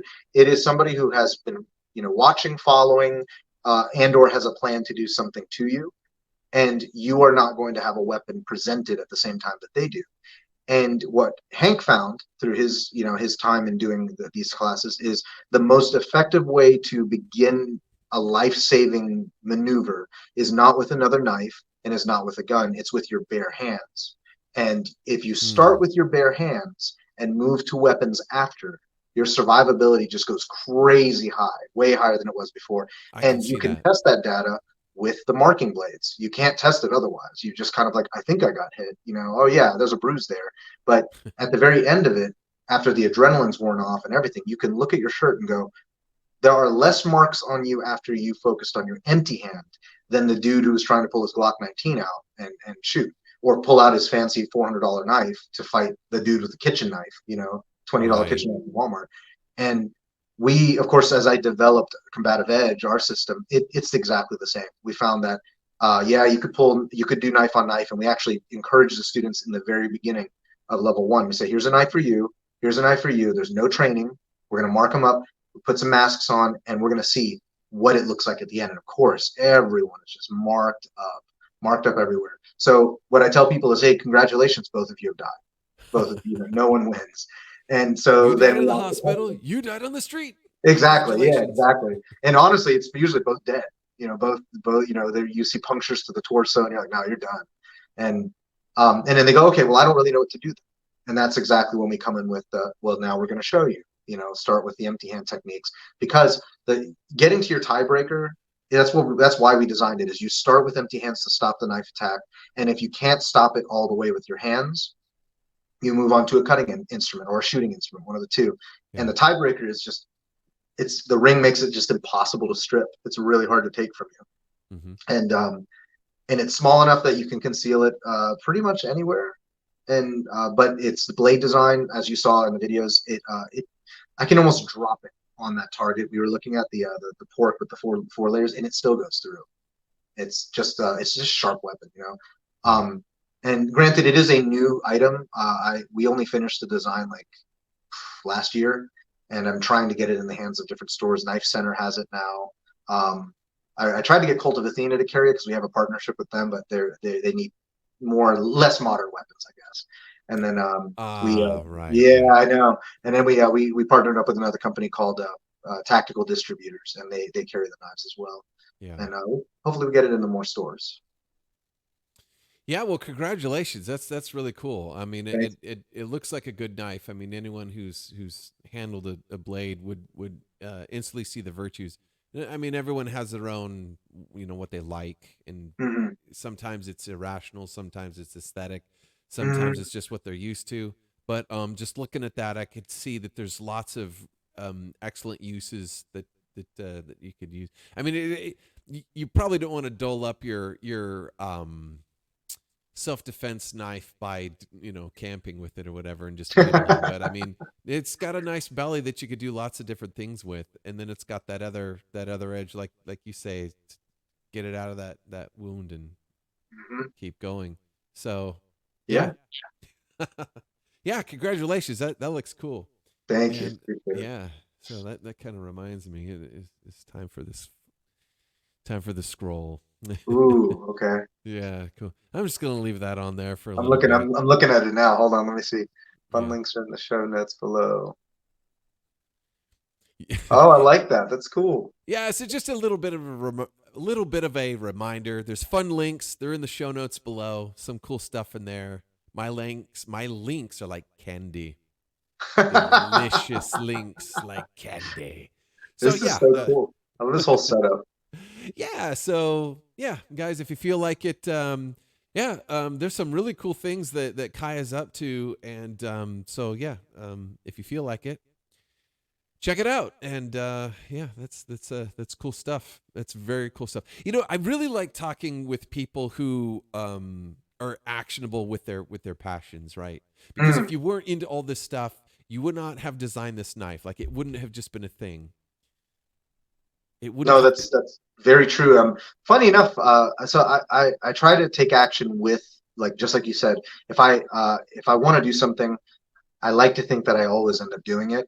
And Ludus Ferocia, I know we're talking about ADC right now, but Ludus Ferocia was that thing where I actually shot the idea to some of my Kenjutsu friends, and they were kind of like, yeah, okay, yeah. And It never happened. It never happened, and it was just talk. And then I said one day, screw this, I'm going to find people who want to sword fight. And then I didn't think it would turn into this, but it turned one thing turned into the other. But the knife was a good example of that. ADC was a good example. A lot of people told me, because I don't have a military background, that the stuff I'm teaching I shouldn't be teaching and all this stuff. But I had so many good mentors who were in the military that taught me all this stuff. And Teaching in is law teaching. enforcement. What's up? Teaching is teaching. Teaching, exactly. Teaching is You've learned teaching. it. You've learned it. Exactly. And when other people who work in the field, people who actually use this stuff, tell you, hey, the stuff you taught us saved our lives, saved my life, or had value when I was actually in danger and things like that. That is all the validation that I needed to understand that, hey, what I'm doing is good. Because there's a lot of imposter syndrome with this stuff, and I definitely have it. So someone actually told you that their life was saved because of a class that they took from you. Multiple, I would say, like, I can think of 6 instances where that's happened. How does that feel? It's at first you just kind of brush it off. You're just like, all right, cool, man, and then you really think about it, and you feel like you've made impact. And that's, ADC exists for impact. It's not as recreational as Ludus. It is my way of leaving up like a positive mark on the community, because, not to get too deep into the philosophy of ADC, but my firm belief is that a person and a community that is able to defend themselves is a much freer human being, in terms of the fact that they don't live in fear. They can make decisions about their future that they normally could not do if they live in fear of the unknown, if they're unprepared, if they're uneducated. And when you train, you look at communities that can defend themselves versus communities that are subjugated, like can't defend themselves, that are helpless to whatever strongest force is out there. They're completely different places. And I believe that that's the same thing with people, especially more vulnerable people like women and all of that, where they're just like, hey, this self-defense is not for me. That's not what I do. I was never taught this. And now they have access to this in a very effective way, and they can make decisions that they couldn't do before, that they felt like they couldn't do. Yeah, and perhaps maybe the word is overused, but empowering, that comes to mind. That's really cool. I mean, as a coach, when someone says thank you, and you see him do stuff, and you see him, progress, and you're giving them confidence and courage and all those kinds of things. Those kudos that come back to you are just really nice. But, to have someone actually say, thank you, you saved my life. I mean, that's got to be just, and okay, I know you didn't do it because you wanted to be a hero, right? You're just trying to do what you think is right. Right. And to get that feedback, that's cool. I mean, I got to say, that's really, really amazing. It definitely felt that way. And funny enough, the one that comes to mind is because we live in a military town. One of my friends who I train with still to this day, he just got out last week. He was a guard, like one of the gate guards for the base. Yeah. And if you run through the barricade, even if it's on accident onto one of these bases, those guys will shoot you. It's top secret information all on there, and so their job is to stop unauthorized access. And he told me he had been through I think 2 or 3 of my firearms classes, and I'll get to why the one that he went to is so important. It's one I think that's missing from most firearms training. But someone did run the gate, and he had his pistol out, and he was ready to shoot. He was like, we're taught to shoot, that's what I was going to do. And something told him to wait. Something told him to assess first, and the guy crashed. Right, he crashed, and so he ran up to the vehicle, and he found out it was a drunk officer, a naval officer who was just drunk. And granted, that guy got in a lot of trouble. He probably got kicked out of the Navy, but he's really glad to this day. He told me, he was like, I'm so glad I did not shoot, even though my SOP said I was supposed to. Yeah. And I took that extra second to assess before opening fire, because I would have been in the right, but I would have also taken the life of a fellow sailor, and probably honestly gotten in trouble for it, even though it's not his fault. And he was like, just having that situational awareness to say, this seems off. This doesn't seem like a gate runner. So Yeah. He thanked me. He was like, the class he took, which is called reactive handgun. It is Mhm. one of the most unique classes for firearms training because it is one of the only ways that you can spar with a handgun. So, when you think firearms training, you think gun range, you think shooting at paper, shooting at steel. Right. Reactive handgun is about firing at people under situational stress. And we have some of the best role players in the industry. Like we train in acting and all that stuff. Yeah. And we create that social gray area where like, am I in danger? Am I legally allowed to shoot or am I not? You see, I, And I really like that. It's almost like real life John Wick. yeah, yeah, yeah. Well, you talked about de-escalation. We actually just taught our first de-escalation class 3 weeks ago. Hmm. It's called DCM. We actually have a video I just put on the website. You want to see what our acting looks like. It's on there. DCM is really good because it, of course, is a soft skill. It's how to Jedi mind trick people into calming down and, finding your way out of situations. But reactive handgun, there is a violent solution in that. And you don't know if there's one or not. You don't know if you can talk your way out of it. And some of the situations we set up are really hairy. And it's designed to stress inoculate you. You're carrying around a deadly weapon. And yeah, you can shoot it really accurately because you go to the range and you buy all this ammo. But can you discern in a social situation when you should and shouldn't use it? And we think that type of training in firearms is just lacking for civilians. So I created the not combative edge. I created the reactive handgun series of classes I think 8 years ago, and it's one of Yeah. our most popular. It's really good. That is so phenomenal, and that is another level of training. And I think just to circle back to, let's talk about the old sword masters, right? Mm-hmm. How they fought strategically, right? It wasn't about the mechanics anymore, right? Musashi. I read Book of Five Rings, Mm-hmm. and he doesn't talk about mechanics hardly at all. At all, at And if he all. does, it's like he kind of gets it, like he names some things and just sort of briefly explains what it is.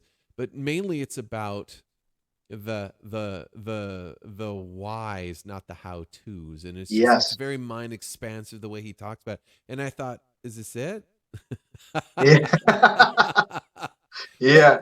I wanted more, right? I wanted more, and how he explains, he tells this parable, like when you're building a house, this is the kind of wood that you use for this, and this is the kind of wood you use for that, and this is why you do that, right?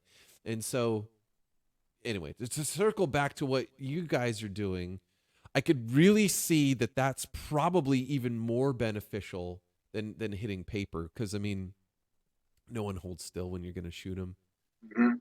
and your heart is racing, it's not at rest, you're not breath controlling, you're not doing any of that when your Mhm. life is threatened and someone's trying to accost you or kill you. Like, none of that makes any sense when Yeah. it comes to self-defense wise. Like, mechanically, if you want to get good at shooting a pistol, then hitting paper targets is your bag, and it is fun.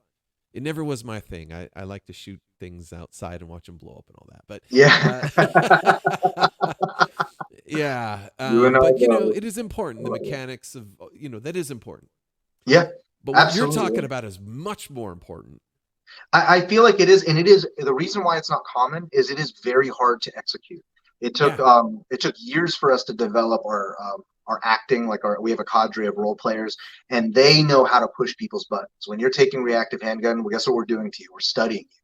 We find out what's important to you. We ask you questions, and just like you're interviewing me, we interview the students, and we say, hey, like you have a daughter at home? That's cool. Like, what grade is she in? And we're feeding that information to the role players, and they're taking notes. And then when your time comes up to go into that fight room and you have that, gun strapped to you and maybe they have a gun or a knife strapped to you, we set up a lot of times scenarios that will jar you because they hit home. They hit home to you're protecting your family or something you love. Maybe you had a previous experience where someone tried to rob you, road rage, whatever it is. But guess what? We set something like that up for you. And our actors are so good at getting into people's heads. That it makes you really think like, this is what I would do if I were to get into the situation tomorrow or today. And it truly makes everybody understand where they are with gunfighting. And it comes back to that Musashi thing where it is, yeah, the mechanics are important, but too much people focus on the mechanics, because honestly, the mechanics are easier than the strategy itself. We have a saying. We usually say it in our knife class, but honestly, we do say it in our gun class. And we say the most effective martial arts system in the world is called the HRS fighting system. And he goes, "What is that? What the hell is that?" And we say it's the hood rat shit fighting system. And that's really what it is yeah, I'm at the gun range and I'm practicing this perfect draw with my hands and everything. But honestly, if I was in a real situation where I needed to draw on somebody, I want to do it at the moment that surprises them the most. I want to sneakily pull my weapon out and hide it under a jacket or put it under something that they can't see. I want to pretend to surrender while they have a gun or gun near me, or threatening someone I love. And when they least expect it, that is when I'm going to attack. And quite honestly, that's how I would sword fight in real life too. Yeah. Right. Unless it was a duel for my honor or something, or for clout or whatever social media likes. I don't know. But I would not fight where we are on even ground. And quite honestly, Fiore wouldn't, and neither would Musashi. I always joke that Fiore is like Italian Musashi, the way he talks. Yeah, I think you are right. I don't think Fiore would just kind of stand there. He's just the way that he describes his fighting system. It just seems like he's very cunning. Yes, very much. I mean, I know that he did win duels. I think he fought like a few, and he won all of them. And they were against other masters that felt slighted against him. But at the same time, if you, just like you said, if you read the way he talks. Number one, he's the most Italian dude I've ever heard of. Like the way he talks, he's very much like, he says stuff like, "I'm going to kill you and you're ugly." And I'm like, it's such a weird thing to say, Yeah. Musashi's the same way though. I mean, he won, and he fought regular duels where they were one-on-one, but I mean, he beat a dude to death with a fence post. He, beat a dude to death with a bow staff, a carved boat oar with the Sasaki Kojiro fight. He was, of course, in I believe it was the Battle of Sekigahara, and he was in warfare. And he switched sides like multiple times, I think, from what I understand. So, that whole concept of dying for your master and honor and stuff didn't really exist in that time, like we think it does in the Edo period and all of that. Yeah. But he was very much like, whatever it takes for me to win, I'm going to win. And when we teach modern fighting, as opposed to judicial dueling, which is what HEMA pretty much is, I teach people to be absolutely brutal when you have to be, and you have to be cunning. You have to be you have to think like the person attacking you, and you have to react with unrelenting violence in that moment. And the person who is most violent will win most of the time. Do you guys ever? Sorry about that. You're good. Do you guys ever dabble with group fighting in your? We just club? did recently. We just call it skirmishing. And the students loved it. Like, I was like, hey, let's try to do a 2 versus 2, 3 versus 3 with long swords. And we have a good mix of students that are like all the way from 16, to my age. And man, I have video of it. We haven't posted a whole lot of it yet, but it is so cool looking. It's a whole different ball game, isn't it? It really. Do you do it with your groups? Yeah. Oh man, that is cool. Do you do it with steel or is it with synthetics? I'll do it with synthetics. I've done it with steel once. It wasn't in my club, to be fair. It was like an inner club thing, and we are all really pretty advanced, right? And even then, with the steel, we wouldn't blindside each other. There was sort of like this courtesy that was percolating. Yeah, we would just wait, and right when they turned, we'd be like, gotcha. What's so funny? We would think that that's not how it was done on the battlefield all the time. And it's true. Like most of the time it was chaos and, everyone's fighting everybody.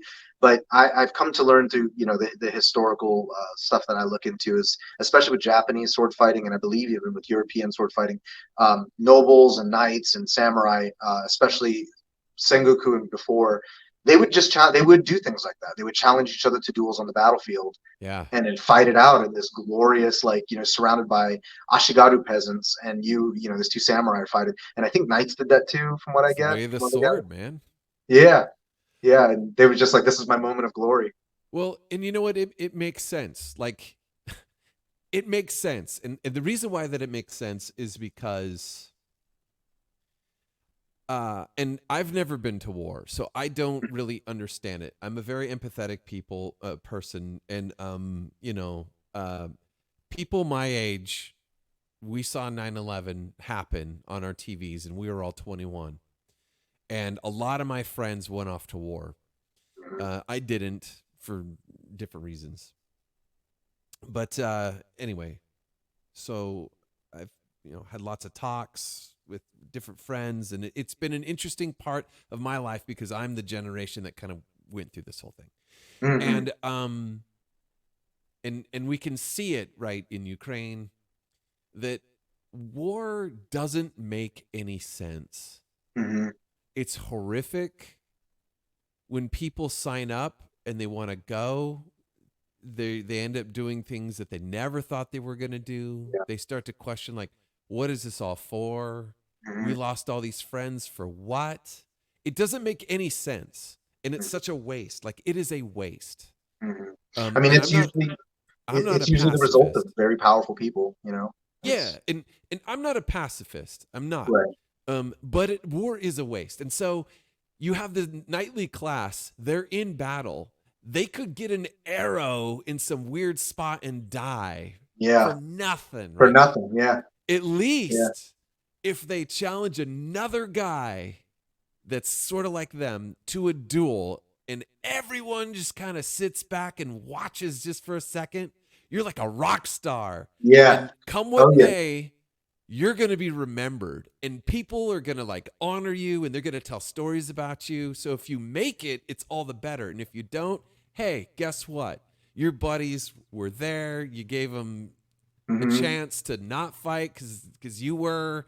And and you went out in a blaze of glory. Like, you were not a coward. You did, like, you lived to the right, because you're a warrior. And so in that sense, that's why I think it makes sense why they would do that. It sounds crazy because it is crazy, but it makes total sense. I drive with it too. If I was in the warrior class and I was like, hey, I could choose to be killed by a peasant with a pointy stick, that costs nothing and no training, or I could fight my equal, with an audience. And if that was my duty, that's what I was called to do. I'm going to choose that. I'm going to go and say, hey, that dude has a bougie armor like me. And we have two swords. Of course, I love swords, so let's go pull the swords out. And I feel like the samurai felt the same way at the time. They were kind of like, this is the way to do it, And then of course, guns and more archery stuff started coming out. So they said, we're going to stop doing that. We're going to standardize all of this and make it like, this is how all armies fight now. And I think that kind of put a kibosh on the dueling within battlefields, which, I mean, that must have been a wild time. That must have been something to see. Well, it's kind of interesting that you say that, because even in the modern times, it's, especially like Vietnam or something like that, they'd go what's the exact term? Beyond the wire, out the wire. Oh yeah, outside of the wire. Outside of the wire. They would go outside of the wire and just kind of sneak around and patrol, look for targets of opportunity. Because they know that the enemy's doing the same thing. And it's kind of like a duel. Yeah. It's not exactly the same, but it's like the same. Yeah. It's whoever has the better field craft and everything is gonna win. And I get that. I mean, wild eye, crazy dudes that are scary. Oh yeah, old Vietnam scary. guys. Yes. Yeah. That's a different breed for sure. Yeah. Holy moly. I don't know if that was allowed, like in Iraq or Afghanistan, just because the landscape, the way that it is. Oh no! So our special operations guys, and I'm friends with a lot of them. Okay. They're not. It's not advertised. Like, I mean, you can find stories on YouTube and stuff, so it's not like it's top secret or anything. But there were, for lack of a better term, like a hunter killer. Basically, so they had that freedom. Yeah, seek and destroy. So you're looking at like tier 1 units like Delta and all of that. That was literally their job, was to find targets and hit targets. And that's what they would do, is they would link up with an intelligence unit, and they would find out who are the baddest dudes here, for the Taliban or for Al Qaeda, or later down the line with ISIS. And they were like, who are the dudes that need to go? And the intel groups would use their their snitches and all that stuff, their informants to figure out where everybody was. And then they would use Delta, DevGru, the SEAL Team 6 and all that. Their whole job was just to hunt and kill them. And granted, there was no force that ISIS or the Taliban had that could match a tier 1 unit like those guys. I'd expect not. Yeah, I mean, they had their own units that were pretty good, but nowhere near at the level. The amount of money that we put into those guys and time. They're just, and the technology that they have. Yeah, they were just really good at killing those guys. And then of course we would just drone strike people too. But right. But yeah, that was their whole job. Was I had friends who deployed. And my job was just to hunt, kill people, and I was like, wow, man, and they loved it. Their personality type. They were like, dude, it was great. That's kind of cool. My adjacent job with bounty hunting was similar, except we didn't kill anybody. But it was we haven't even talked about that. Oh yeah, that's right. Man, you are a treasure trove of amazing. You know that guy? Thanks, man. I just have too many hobbies, and I delved a little too deep into all of them. So, you started LARPing and never came up for air. Now it's for real. Yeah, that's really what it was. Really what it was. Yeah. Oh shoot. Yeah. I don't want to glorify killing people, but groups like ISIS. Yeah. I mean, there's nothing redeeming about it. I mean, no. You were just talking about the Assyrian Empire, right? And yeah, you look at a group like ISIS and you see, I mean, quite frankly, what they stand operating for. on the same ground, by the way. Yeah. I mean, if you look at, my friends who went overseas and, were tapping into the radio signals and everything, and they were telling me this wasn't like fighting a country. This wasn't like fighting a country that has their own ideals and maybe a good reason for doing what they're doing. They truly believed that it was their right to do conquest and take slaves, and it was they were reading parts of the Quran and the Sunnah that they justified. Hey, we can do this. Right. People did this in the past, so we, this guy who's a modern, college-educated, European-educated guy who says, I'm kind of tired of all this like economy stuff that I'm doing. I kind of want to go and do jihad and join the caliphate. And because the caliphate's growing and we're going to create our own country. And when my friends, when they were over there, they were like, yeah, we'd intercept their calls, and you know what they talk about? And I was like, no. And they were like, they weren't talking about like setting up the new world order or setting up the new village. They were talking about taking slaves and genociding entire groups of people, like the Yazidi, the Kurdish, and all of that. Right. And they would take all the women. And I was like, that's what they talked about. They didn't talk, and these were educated men. These were men from London and Europe and even America, and they were like, yep, we just want to live the life of conquerors. And so they were like, yeah, we had no moral no moral objection to killing these people. We're talking about some pretty heavy things here, but let's just delve in a little bit deeper. There is something, and to be fair, it's not like these are, well, some of them may have an extra capacity to do ill, but I don't think that's all of them. Yeah, I think that these are regular people who got seduced by this idea and concept that you can do dark, powerful things where you can just wield all this energy over people. And not only is it justified, but you should. Yeah. And that is so seductive. And it takes many forms, and it just took these people.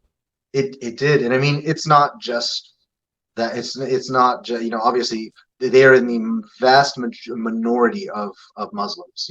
Yeah, you can't blame the Islam because it's not even that. And it's not. No, it's not. It's just humans like that stuff. Yeah. Humans will find any reason to conquer another group of humans. They have been doing that since the dawn of man. And the caliphate, the ISIS or IS caliphate, was no different. And in fact, they were so polarizing to the Islamic world. Half the people they were fighting were other Muslims, who were like, even Al Qaeda. They were like, bro, you're way too extreme, and they were fighting each other.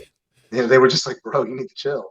And and they just, they were young group of people. I mean, the leader was not young, but they're a young group of people that truly felt like when you feel like your destiny is to do this big thing, everyone wants to be a part of a big thing. I do, so I do all this this crazy stuff I do. Everybody You're wants to training be a for part the of zombie something. apocalypse. Yeah, yeah, yeah. You know, you I'm want to be a not, part of something but I bigger than am, but yourself. I'm not. Yeah, everybody secretly wishes, you know. That was their reality. That was, you know, before the Ukrainian all-out war with Russia. Funny enough, it was the same thing for a lot of the white supremacists that we have in the country. They would go. That was their Syria. They would go to the Ukraine to fight with the Donbass thing, Yeah. and then they would come back here to America and go, I did it. You know, I fought over there. And you know, I talked to some these two guys in the FBI, and they were telling me that they were like, we have a real problem with like people from America going over to Ukraine. This is before Russia invaded, and we track them. We track that they go there and they fight, and then they come back, Yeah. and then they of course brag about it on Reddit and stuff, and they show their videos. Yeah, And I was like, I had no idea that was even a thing, you know. But right. it just shows that that's what humans believe, that stuff, you know. They believe that that's their destiny. And every one of us could become that person who gets seduced. Yes. That's the thing. That's the thing Yes. about it. That's the scary thing about it. It's the scariest thing that these are, again, not uneducated people. These were educated people that said, yes, I have a degree in such and such. I understand philosophy. I also studied history. And guess what? I am still going to go over to Syria and Iraq and destroy monuments and destroy historical artifacts because such and such reason, such and such, you know? They're cheating. They want to do something great without being great. Yeah. Yeah, that's it. You know, they don't, it's not the little things, right? It's not the, oh yeah, Joe Blow, good dude, pet his dog all the time, dressed impeccably, everyone liked him, he worked really hard, and he seemed to, you know, he learned 5 languages, or I don't know what. Yeah. Yeah, just super nice guy, always was at the homeless shelter, you know, whatever. You know, was a it really mentor to comes. orphan children. You know, like that's being great. Yeah, but you know what really comes down to is it's just not sexy enough. Like, you know, but going out and conquering people seems sexy to some of those people. And Yeah, well, it is. to all of us, really. I mean, if there's that excuse, right? There is something in us, right? We're all wolves inside. Yeah, that's true. I mean, That's I true. like Like you said, to, we're built for combat, so you know. I mean, and yeah, we are. The human condition is built for combat, and that's the dichotomy, right? Because Yes. you know, you and I, we're peaceful. We're peaceful people, right? Mhm. Like I'm not a pacifist, but I am for peace.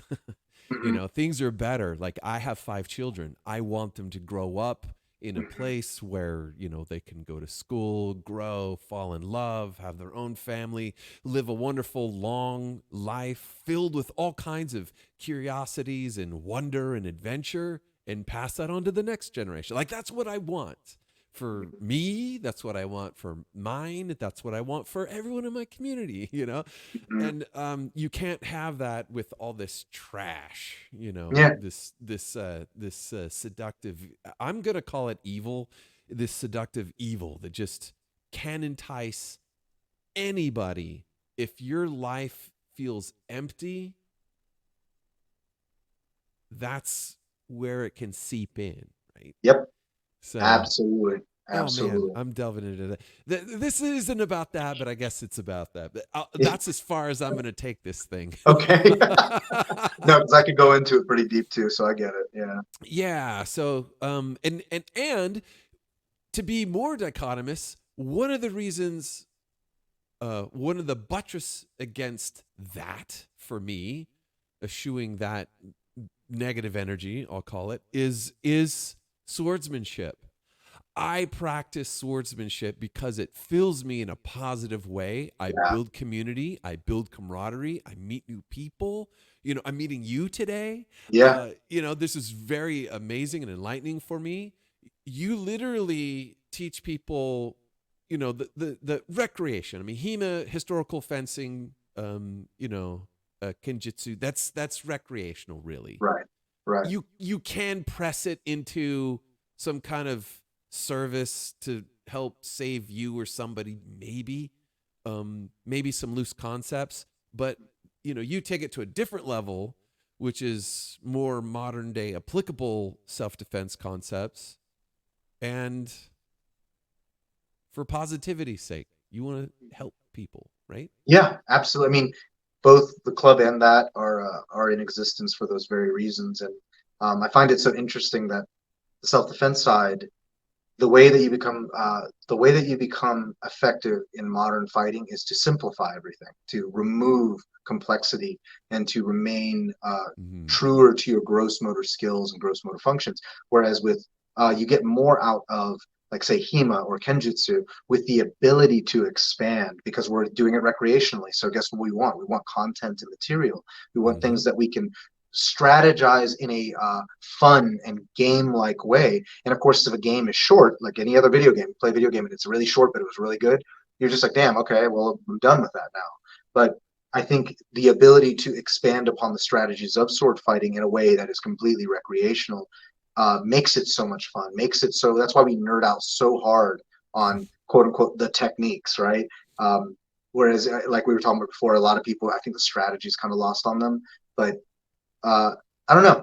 I've always found that dichotomy so interesting, that the more I simplified ADC stuff, the better all of my students got at actual defense. And then the more I added into like the sword stuff, the more my nerdy like HEMA and Kenjutsu friends would just eat it up, and they'd be like, "Oh my god!" And of course, they dump things in there. I have a guy who you said you do saber. I've never trained in saber, and my TJ, he does a lot of our social media now. That's what he does for converts. Yeah, oh my god, because he does longsword master. He does longsword master like I do. But he asked me the other day. He said, "Would you ever be okay with me teaching a hunting class, or like like something like that?" And I was like, "Yeah, I don't know anything about that. I would love that." Yeah, and it's just I always meet HEMA nerds that are like, they're like, more. I want more, and I think it's so cool. Yeah, it is so cool. I mentioned this on a different podcast, and so I don't want to bore the audience with it, but I'll just, we're talking about dichotomies, right? We're talking about, we've talked about evil, we're talking about good, and we're talking about how violence is bad, but mock violence is good, right? So that's kind of the discussion we're having right now. And, simple, right? Those gross motor skills, when you're absolutely, when you're getting the tunnel vision, and you feel like your blood is honey, and you just can't, move, and all the weird physiological things that happen to you. And simple is better. That's why I like saber. Simpler is better, because it's really. Oh yeah, it's like parry, riposte, and repeat, and find a better angle. I mean, I would have never guessed that. Saber looks so elegant, and so like you would think there's more nuance to it than simplicity, but there is. I mean, that's the weird part about it. There, like you said, there is this elegance to it, right? It's beautiful. It's very aesthetic. Like how boxing is very aesthetic. Saber is very aesthetic, and it's almost like boxing. There's a lot of similarities. You're fighting southpaw. And I mean, your angles are different, obviously, but yeah. And it's not exactly the same thing, but it's very similar, because you've got a weapon and you're doing it with one hand instead of two, very right? interesting. You saying that makes me really want to take it up, because I teach boxing currently when we teach combatives, and boxing, again, it's one of those things I scoffed at when I was a karate guy. Oh, boxing, that's like it's old, whatever. Until I fought boxers, and they just destroyed me. And I was like, man, why is their technique look so good? I can't even touch them. It feels like I'm hitting air, because they're just doing head motion, which is something I never learned. And so when you say that saber is similar to boxing, that's what I think of. I think of the body movement and the angle of which you elongate your body, and the way you lean forward and backwards. That's very boxing to me. Yeah, and the footwork too, right? So there's a lot of footwork. There's a lot of torso motions. There's this cadence. You're kind of going back and forth and back and forth. And I mean, sometimes you want to change the timing of your attack, right? It's like tennis. If they're a good fencer and you're a good fencer, you want to set up their defense so that you can go somewhere where they can't get you, right? So that's why I say, like, parry, riposte, rinse, repeat until you get them to defend somewhere, and then you follow up with something else where they can't get back to you in time. That's cool. I like that Yeah. a lot. Yeah, so that's really cool. It's fun like that, and there's a lot of exchanges, which kind of gives you that like you just dodged a moving car, because Yeah. well, because with longsword, right? With longsword, it's like ching ching blah, and that's it. Yeah, always. Yeah. With saber, you could get into maybe 5 or 6 Yeah, exchanges. and you're Yeah. not doing it on purpose. You're trying to get them, and it's like ting, ting, ting, ting, ting, ting, ting, It just looks so cool. It's so. And you could even escape out of that because of the way that the footwork works. I don't know. That's really cool. I like that a lot. Anyway, prepare yourself. Okay. Because you'll never go back. No, you will. Actually, Messer is cool because I learn and teach the British military tradition of fencing, and so Hutton came a little bit later, and then Hutton and his era, they're like the grandpappies of Olympic saber. Mm-hmm. Well, the cool thing is there's gaps in historic fencing that you could actually borrow from the modern fencing because it is an unbroken line. So there's concepts and stuff that you can take from Olympic saber and kind of fill it in. Like we were talking about strategy, right? So strategically, you can just plug that in, and you could get really and then understanding saber and how it works. And if you spend some time with it and get proficient in it, you can kind of take those concepts and wind backwards to a more archaic sword style. So where you're trying to interpret something, you're like, oh, wait a minute, it's like this. And you do like and it's not exactly like saber, but motions all start to feel the same. They all start to be the same. Oh There's my this God. flow. And I heard somebody say this one time, and they said everything's a saber, is what I kept hearing the HEMA people say.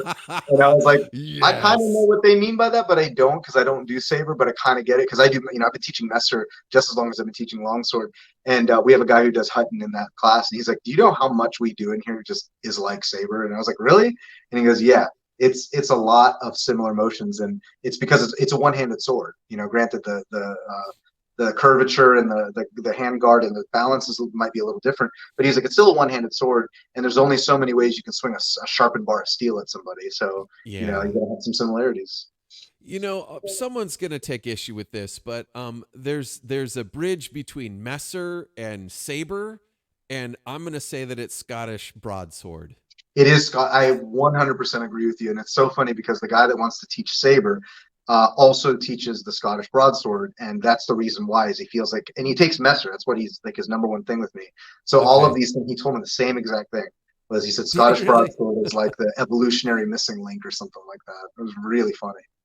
Broadswords are awesome. They're a little heavy, but they're awesome. And it's not the blade that's heavy. I mean, it's there's a lot of steel on that the hand grip there. And so I kind of like shearing swords or mortuary swords a little bit better than the double-edged broadsword. I'm kind of getting into the weeds here a little bit, but they're just usually a little bit lighter. They're single edge except maybe for the last third, which is where you're cutting anyway. Short edge on the back. Yeah. So you could still do like a back edge cut, like hound their wrist or something if you need to. But I like it because the spine, there is a spine. It does have that triangle cross section, so your rabats work better. And it's kind of like Kenjutsu a little bit. Yes, that's very true. And I was hoping that you were kind of circling back to Kenjutsu. I was hoping that you would tell us a little bit the difference between longsword and Kenjutsu as far as parrying an attack. Yeah, absolutely. So there are different schools of thought on depending on what ryu you come from. I found it funny enough, years ago I had a discussion with Sensei James Williams, who he works for CRKT, or he works with them and he makes like knives and swords and all that stuff. And I never thought I'd actually have a conversation with him because he's famous and I'm not. So when I asked him about the Hisho knife that he makes, which is like a big tanto, he was like, just give me a call. And I was like, what? So, we talked about it, and we talked about parrying in Kenjutsu a lot, even though I wasn't really there to talk about that. He did bring it up, and of course I was going to listen. And in his style of sword fighting, they actually very much strongly try not to even touch blade to blade. Yeah. Okay. There's a lot of just your maneuver and your strategy is to actually trick, just like you would do in saber, basically juke your opponent into one action while coming around into another action, avoiding contact with the blade altogether. And I found that this is true in some systems of sword fighting. And the reason why, and wait for it, drum roll, the katana is way more fragile than we think it is. Okay. That's really what it comes down to. And I think that somebody said tamahagane swords, like a traditionally made Nihonto sword, is on it. Please do not kill me if I'm wrong on this, because I know somebody out there is going to be like, that's not true. But a tamahagane sword, a good quality made Japanese blade from pick a time period, is about on par with like anywhere from a 1045 to 1060 high carbon steel blade today. It is not a 1095 super steel or anything like that. It is not flexible. It is extremely sharp comparative to other swords of its time, and very thick for a sword of its size, which is a part of what makes it a good cutter. It doesn't flex, but because it doesn't flex, if you hit it wrong, if you use bad edge alignment, or if someone just hits your sword extremely hard, it can set the blade. And there are many instances of katanas that are bent, even in museums to this day. Yeah. So katanas also, it's a differentially heat-treated blade. So you have a hard edge and a softer spine. That edge, while extremely good at cutting and holding an edge, it chips a lot. It is, I'll say it again, I'm going to get killed by the weebs, but not as durable as a typical longsword of the same time period. If you want to compare katanas to longswords. Longswords were made out of, as we know, it's spring steel. They do flex, which I will admit, when people say the magical, capabilities of katanas, in my opinion, are more forgiving cutters than a longsword are, especially for beginners. I can teach a beginner to cut a mat pretty cleanly with a katana way faster than I can with a longsword typically. But that doesn't mean that longswords cut poorly, because they don't. They cut well. But katanas, they were a lot more fragile than people give them credit for. They broke a lot, and because of that, depending on who made your blade, what style of katana, we have just like longsword. There's type 18, type 15. The same thing with katanas. There's just this myriad of different shapes. Hirozukuri and all of these other tip types. That included thicknesses. You have dotanuki style swords, which were thicker, and those swords you probably could stand to parry a little bit more. They're just thicker, bigger, right? They can overpower it in the bind a little bit better too. But if you're using a thinner blade, and you're like, hey, this is a thinner blade. It is designed for quick slashing, light armored opponents.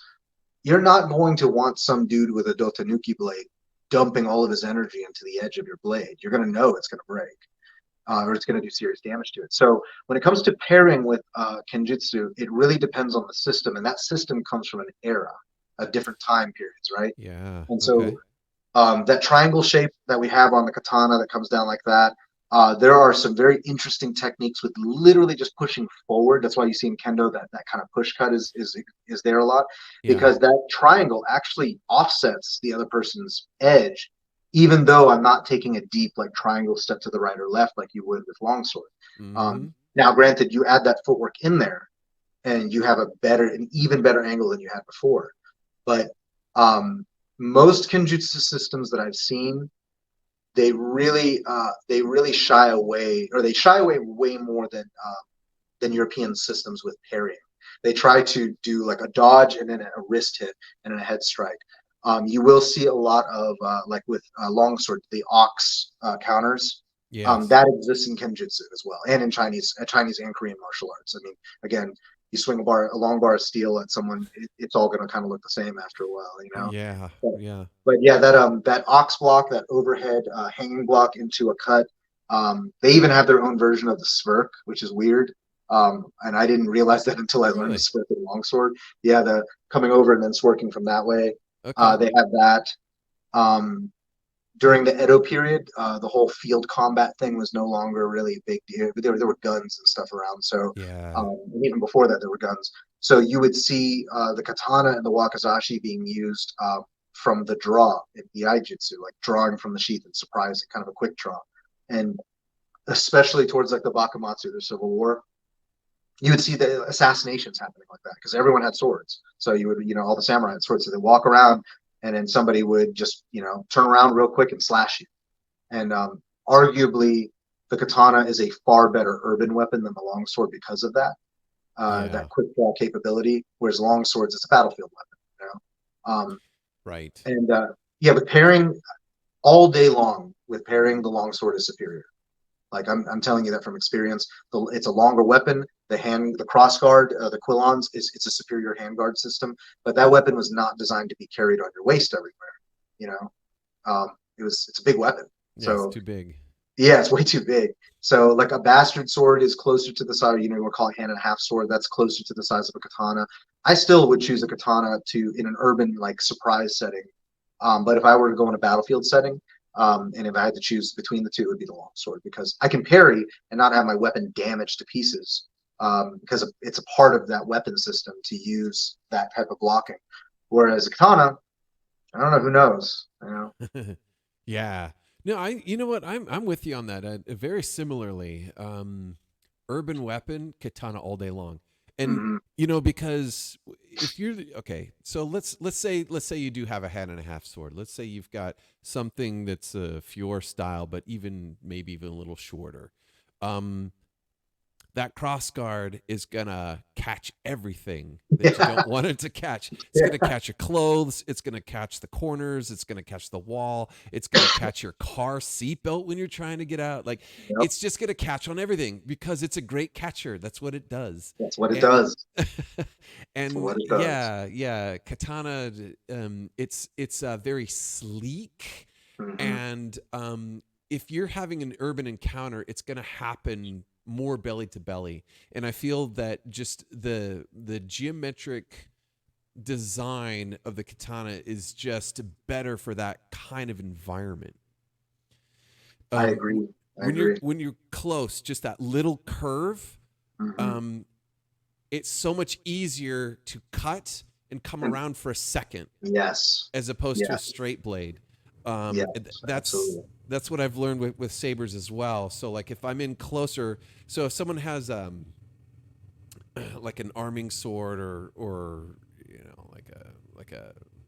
why can't I think about it, like a rapier or that type of side sword, right? Someone has something like that.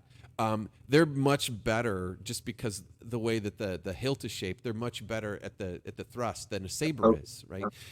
Saber, and it's also a good cutter as well. The straight swords.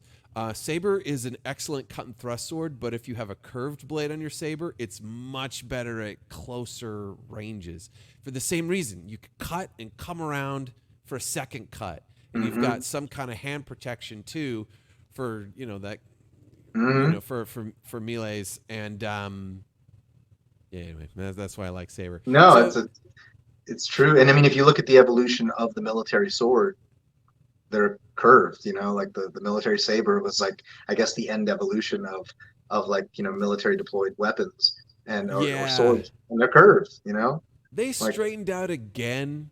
Oh, did they really? Yeah, they curved and then they got straighter again. Like at the end, they're all which it's a cavalry thing, and that's true. Yeah, you're right. I'm like, okay, whatever. I mean, I've never wielded a saber on a horse before.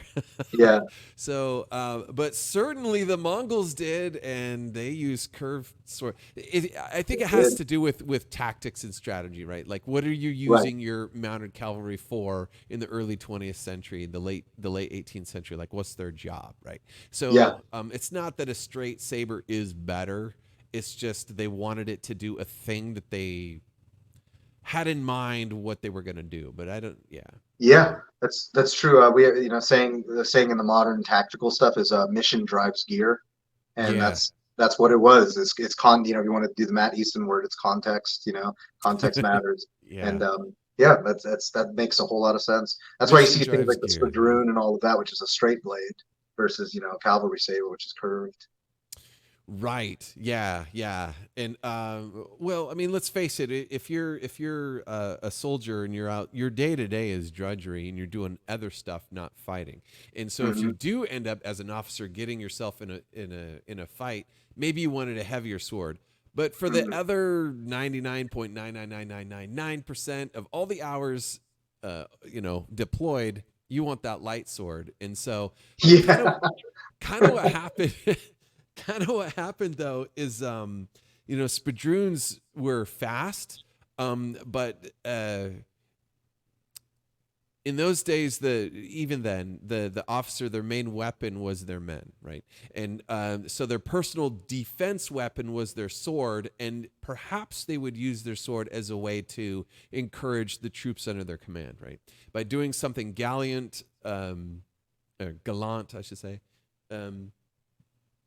That's gonna get your troops like hyped up, right? They're gonna follow you into where you want to go. But what they found though, a lot of times is those spadroons were very nimble, very quick, right? So as a dueling sword, they were awesome, but maybe against a bayonet, maybe not so awesome. And a prestige thing, right? Like all the officers wanted to be a cavalry officer, and the cavalry officer had like a cool saber, because that was just, ooh, that was the thing, right? That's the cavaliers. They're knights, right? They got the curved sword. So the on foot, the infantry officers, they started following suit, and they all kind of adopted sabers too. And so, and a lot of it was aesthetics, and Yeah, some it of does it, not surprise me. and some of it though, some of it for like the hard fighters understood that, well, they would have more than one sword, right? Like if you're an officer, you have to buy your command, you've got some means and money, so you Yeah. probably have more than one sword anyway, right? So when it's time to get into a duel, you have your small sword or your spadroon, but when you're on the field, you have your saber. Like that was pretty common. Or common enough, I should say. I'm not sure all the officers did that, but the fighting ones did. Like the swordsmen, they would have more than one. Yeah, that makes a lot of sense. Well, that leads me to a very, very important, very deep question, Nate, and that is, wait for it. What is your favorite sword in your collection, and can you show it?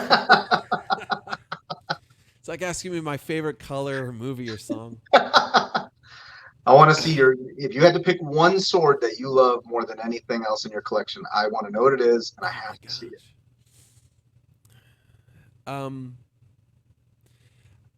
You know what? I actually don't have a whole lot of steel swords. I have a few. Okay. But I train with them a lot, and I have a lot of other synthetics and sticks and all that we train otherwise. So, I have a small sword, I have a saber, and I have a long sword, a fetter. So of the three, which is my favorite? What am I in the mood for mostly is my saber. Is your saber? For sure. I have a Caveton. Actually, it's outside the studio. Bummer. I would show you. Oh, I love that thing. Yeah, it's got a D guard on there, and it's curved. And I'm usually a straight sword guy, but I decided that I wanted to order a sword. Teaching the British military class, I wanted it to look like the sword in Roth, right, in his manuals. So I got the sword that looks like that, and I absolutely love it. I'm learning about the virtues of a curved sword. I still like straight swords, but I don't know what my favorite Like if I had to choose one, it's like, dude, come on. Like if you could choose one firearm, what would it be? It's like the same question. Tough question. It's like, because they, like you say, the mission dictates the form, right? Yeah. I would take that saber. Like if it was a sharp, I would take it to do certain things, and I would take my longsword to do other things. Yeah. So just getting into the build quality, my saber, it's a Cavetan, whatever. The steel is great. I like how it's shaped. It's very tough. It does not it's like the cross section is like an I-beam, right? So along the edge, it has a lot of meat. It's this nice and it's got this nice cross section to it on both ends, and so it's still kind of light, but it's pretty beefy on the edge. And so when I connect with other swords, it doesn't really burr much. In fact, it hasn't. It just doesn't. But it's not super hard either. It's got a good flex to it. But it does rust a little bit more readily than my longsword, which is an Ensifer. I saved up a lot, and I got that Ensifer. Holy crap. Jeez, that is a nice feather, man. That steel is so nice. And I don't have the newest version. I have the older version because I really like the look of the of the Kullian there. Yeah. Yeah, I want another Ensifer. I want the newer one. I wish I could afford an Ensifer. That is a beautiful. Oh, I know. I waited and I waited, and then like I saved money, and I was finally like, you know what? I need it now. Yeah. So I did get it, and it took me a while. But I tell you what, the reason why the Ensifer is so expensive, it's not just the name. The steel, there's something about it. It's like durable. It flexes. It doesn't take a set. Mine hasn't. I mean, I suppose it would if you really tried to, but I've been pretty careful with it. But you know, I thrust on people, and it just hasn't taken a set, which is really nice. It doesn't rust so easy as my Cavetan does, which is interesting. And it's a different hue than the Cavetan. The Cavetan is like steel color, and it's I don't know. Without showing you, it'd be a little bit weird. And anyway, I talk a lot. I'll wrap it up. No, you're fine. The longsword, it does take some burrs a little bit. Like it's a tough sword. It doesn't burr. It's like a soft kind of squish, but it's not like super soft if that makes sense. I know exactly what you mean, because that's what my feather does too. Is it doesn't have sharp edges when it gets hit, but it's not a soft squishy steel either. Yeah, it just kind of mashes, which is super cool, and I like that. Me too. Yeah, good strong. It mashes. It doesn't like. Yeah, and it's a good sign too, isn't it? Like if you're impacting sword on sword, and then the impact leaves a little squish, that's perfect, because it means it's not going to shatter on you. Yeah, it's not brittle. Right. Yeah, so that's right. I really love that Ensifer. See, this is why I asked this question, Nate, because when you start talking about people's swords, they get real happy. So. Oh my gosh, I'm a one-woman kind of man, but that means I get lots of swords. Well, speaking of women and swords, I got to show you mine. This was a gift from my girlfriend, and she's probably the best gift giver I've ever met, because this took a year to make. And this is for our 1-year anniversary, but this is a Kriegsmesser from Pavel Mott. And it is a sharp, but you can see the way the blade is shaped. It has kind of a straight blade, kind of a curve, best of all worlds kind of thing. But if you look, that black walnut handle has the curved quillons, has like the blade at the end. Yeah, it's just, and it has a ring noggle, if you want to call it a noggle, but just a ring guard. But most of my longsword techniques work with the sword. The detail on that is just yeah, it's good. And even the scabbard itself, it's very detailed. They put like writing and Latin on it and stuff. And, yeah. When she surprised me with that, and I was just like blown away. That is cool. Yeah, and it does. It itches my katana itch a little bit too. Yeah. So as much as I do longsword and stuff, I was like, man, I still love that gentle curve on a blade, and I don't really know, what blade would replicate that as best they could. And then I saw the Pavel Mach's work, and I was like, oh man, that's what is it? What is a Kriegsmaster? And I went down the rabbit hole for that, And, I Yeah. never Oh, went that's back. beautiful. Yeah. So that's your favorite. I think that's my favorite. Yeah, I can I see have a why. few. So I have a lot of sharps, but like that's one of my favorites. Yeah. Yeah, that's gorgeous. That's Yeah. wonderful.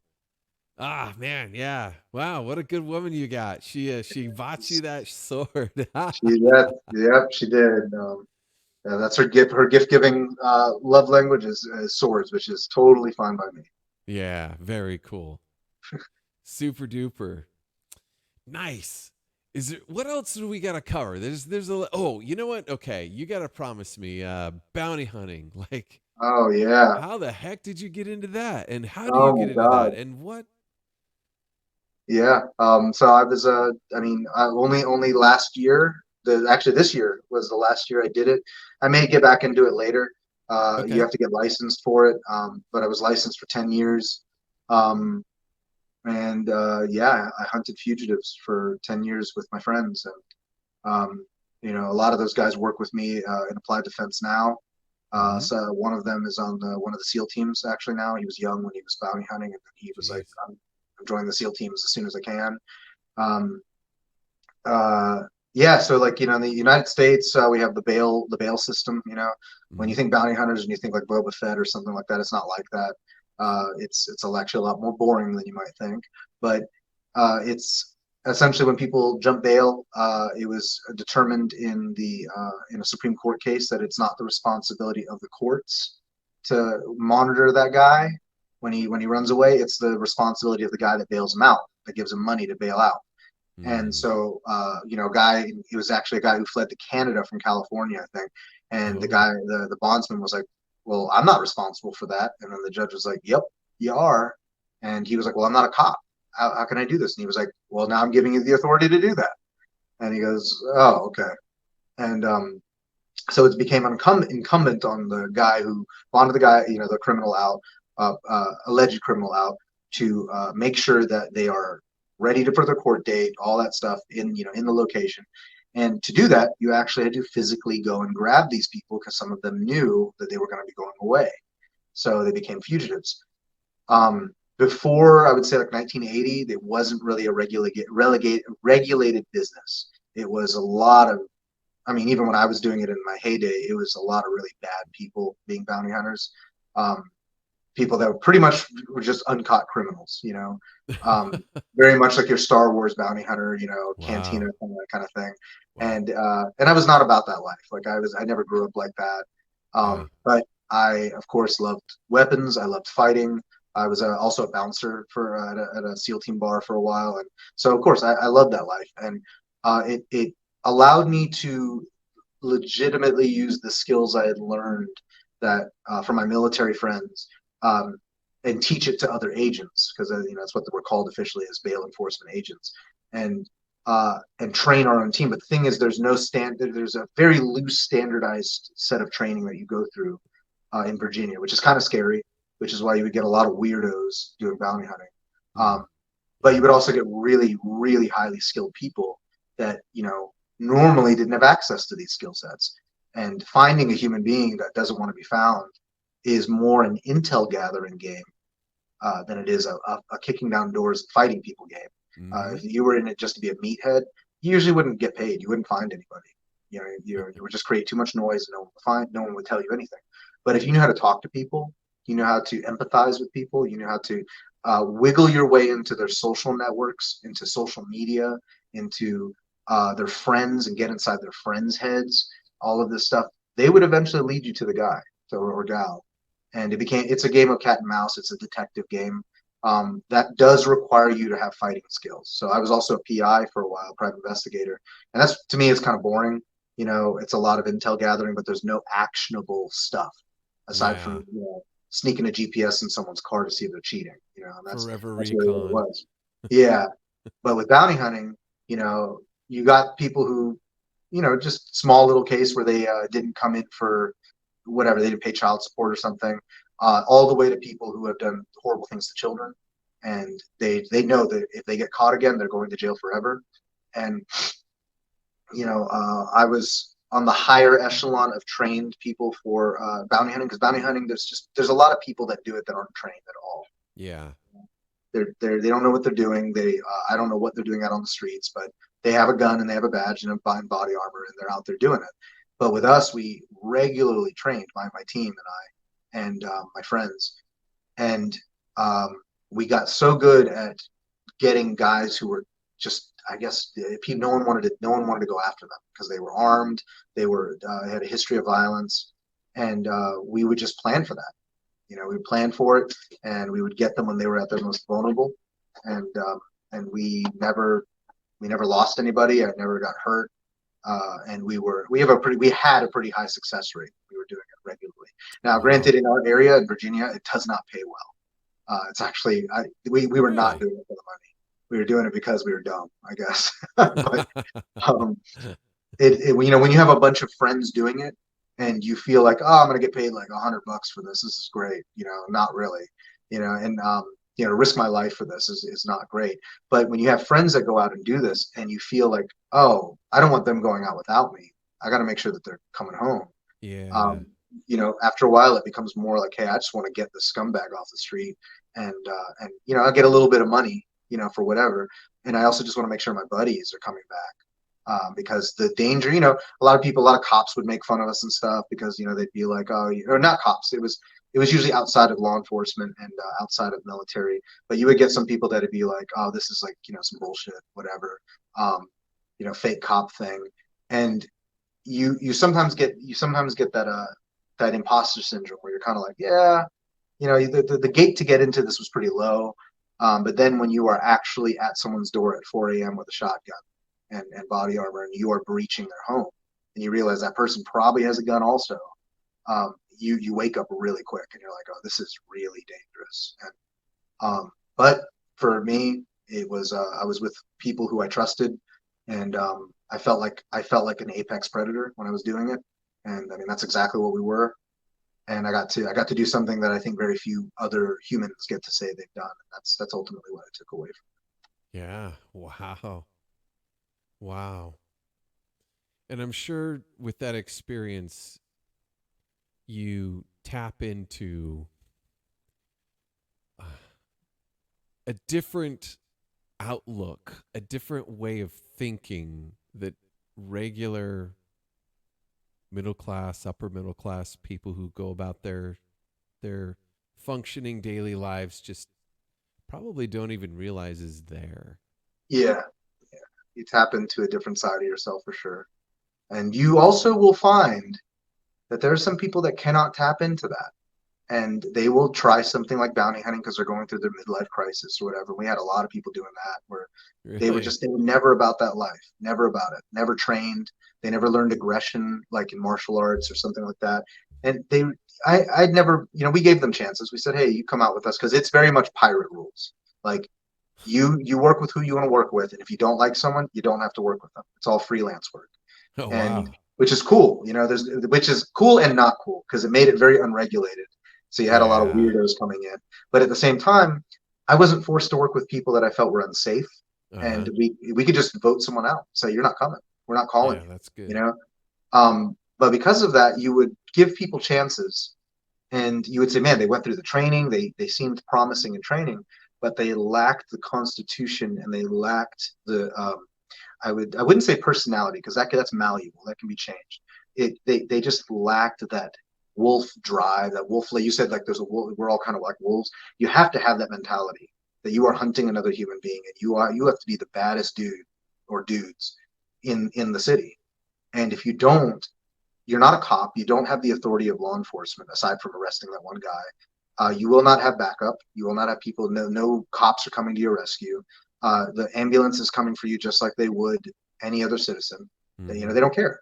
And so the only thing you have is intelligence, where you are outsmarting everyone that you're working, and fear. You have to look so scary when you're out in the ghettos, Norfolk, that no one wants to mess with you, because the moment they realize that, we're not paper tigers or anything, all of us were super well trained, but we didn't have, the police department behind us.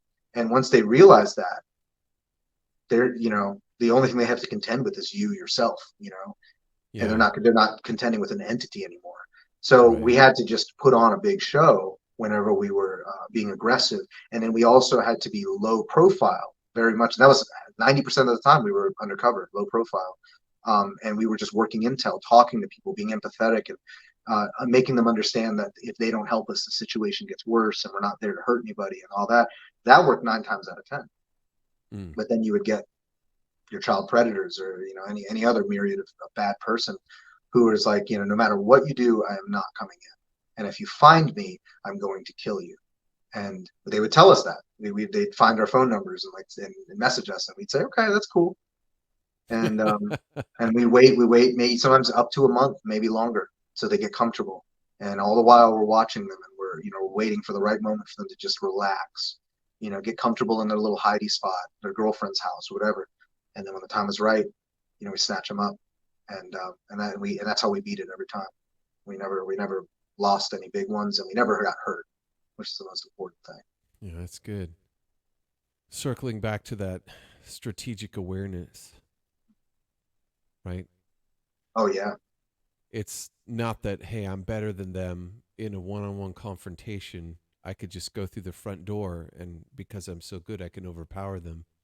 You're talking about being cunning, right? Mm-hmm.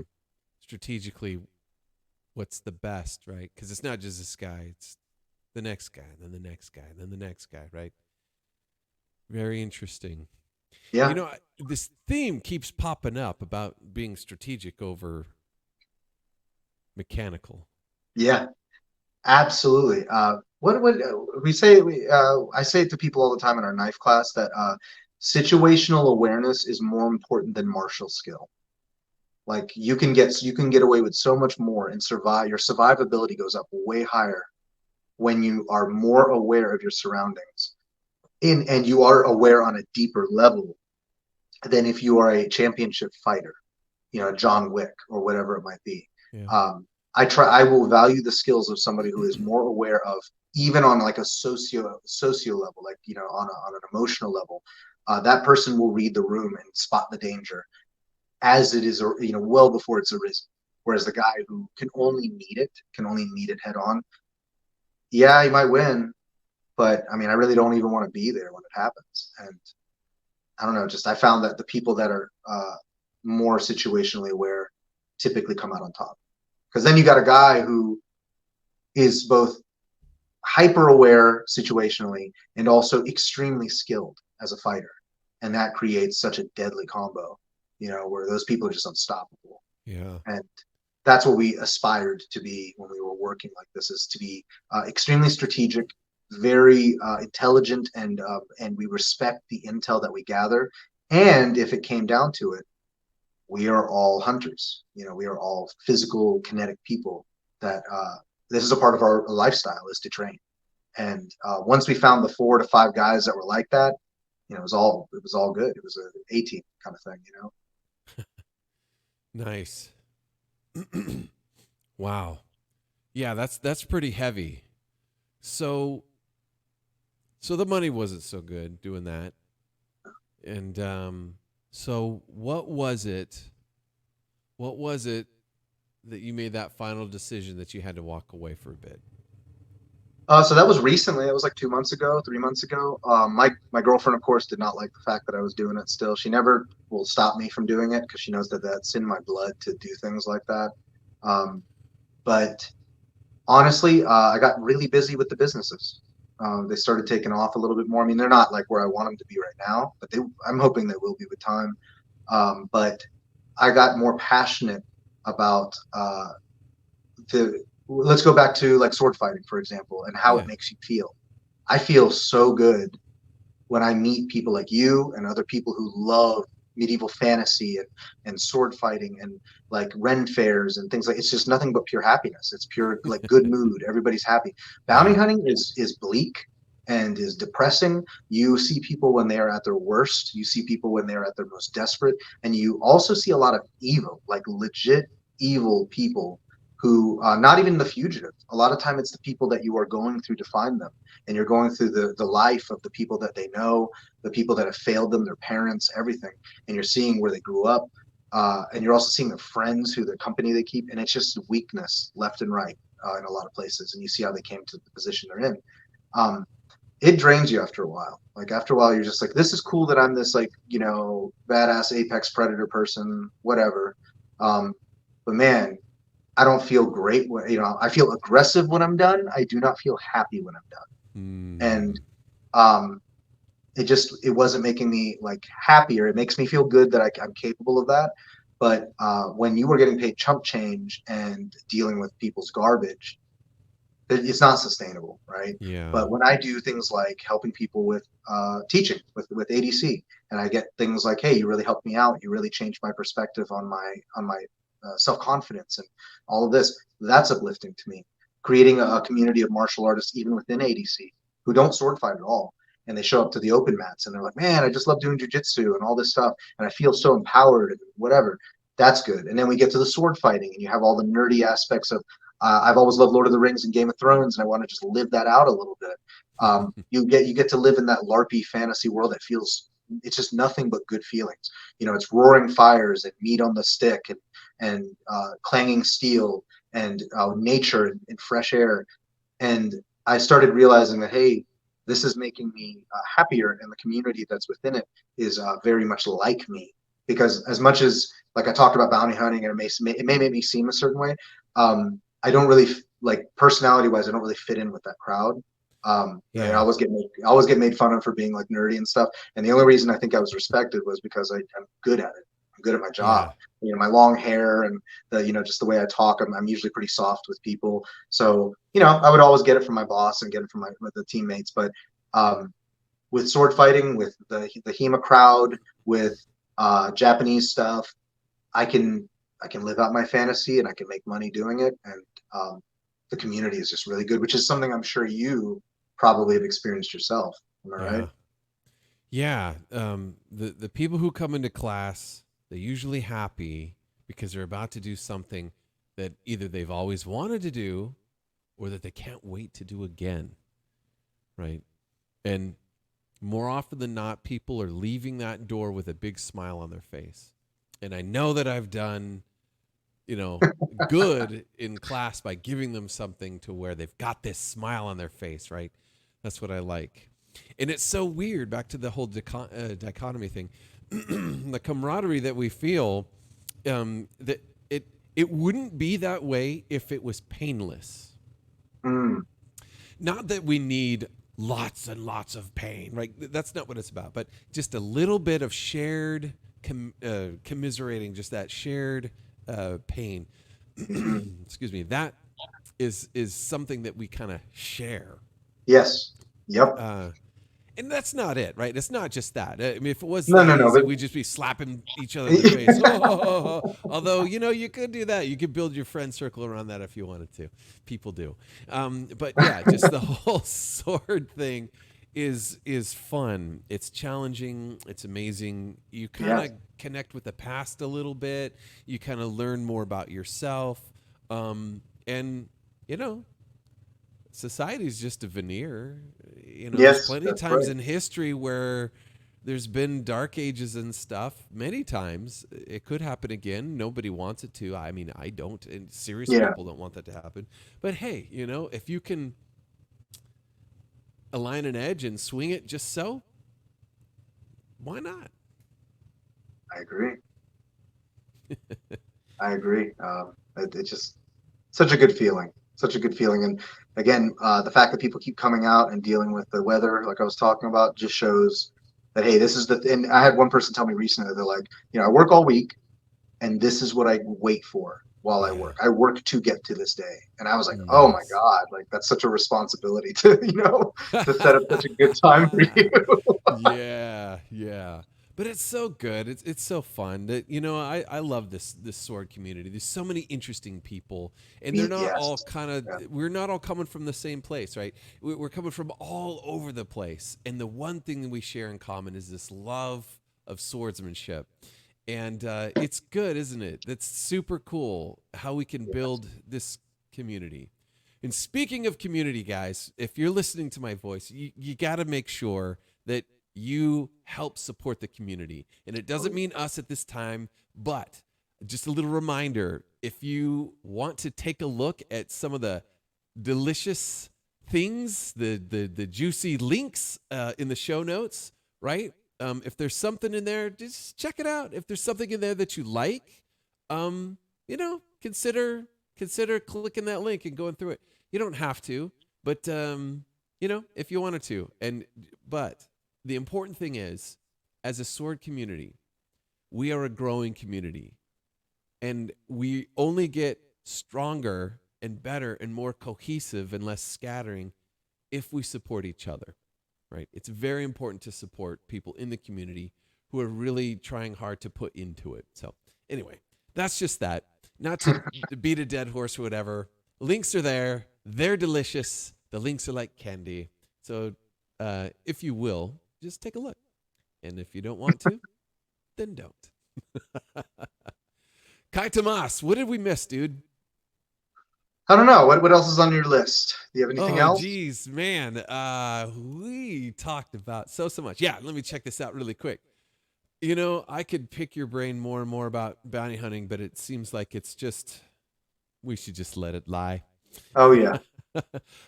Okay, well, hey, look, there's another project. Let's take 5 minutes. Let's talk about the Galaxy Jams Reacts. Oh, man, yeah. What? Oh, man. What is that? Tell us what it is. My friend Mike, who's probably going to watch this podcast at some point. Hey, Mike. Yeah, he's cool. He lives down the street from me. He's a great friend. Down the street. He's actually helping us. He's a commercial real estate guy, and he's actually helping us find a building that we can finally have a building, which would be, really helpful. Because outside is nice, but having a single place to do classes would be great. But he another friend of mine named EJ started this project called Galaxy Jams. And Galaxy Jams was he basically made a live podcasting studio in his home that live fed instruments all at once into the live stream, which was really hard to do. It's like, it's some sides I still don't understand. Okay. And he did it like on a budget. So it's not like a pro setup where it was, $30,000-$40,000 or anything, but we would bring our instruments in and we would all live jam. So me on piano, because I'm in a band, I'm a singer and a pianist. And so I would come in and I would start playing piano. We'd have a guitarist, and all this stuff's up on YouTube. And, it didn't really garner us as musicians. I think it sounded good. It was very jam bandy, which, something like Fish or something like that.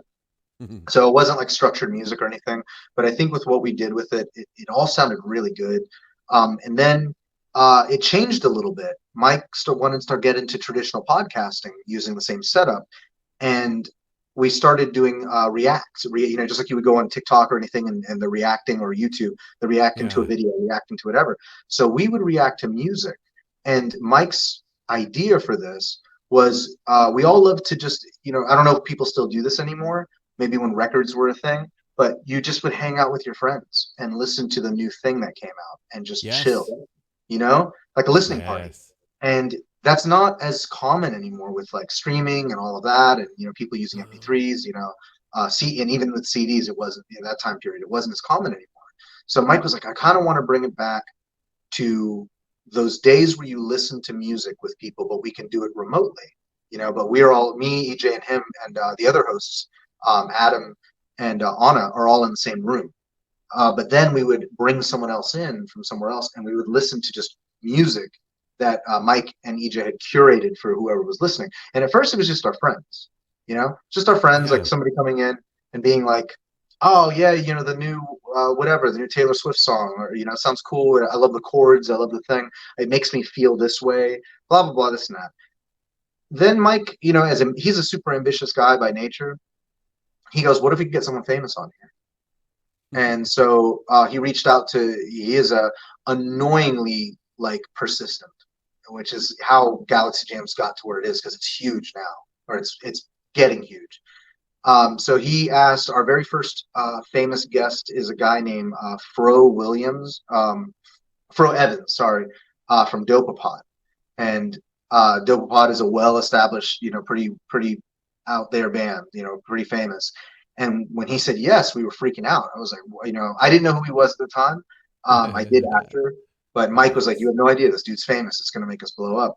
And Fro Evans came in and listened to music just like a normal person with us. Gave some awesome insight, and those episodes are on YouTube right now. You can actually look at them. And then after Fro Evans said yes, more famous people started saying yes over and over and over. And now that's all Mike books is people who are established in the music industry. So he's had the guy that he's had people that book for like some of the top venues in the country, Red Rocks and all of this. The people that actually make bands like make it to those places, they were on our podcast like, "Hey, I love this song that you picked. This is great." Like, and then and then we allowed them to pick music.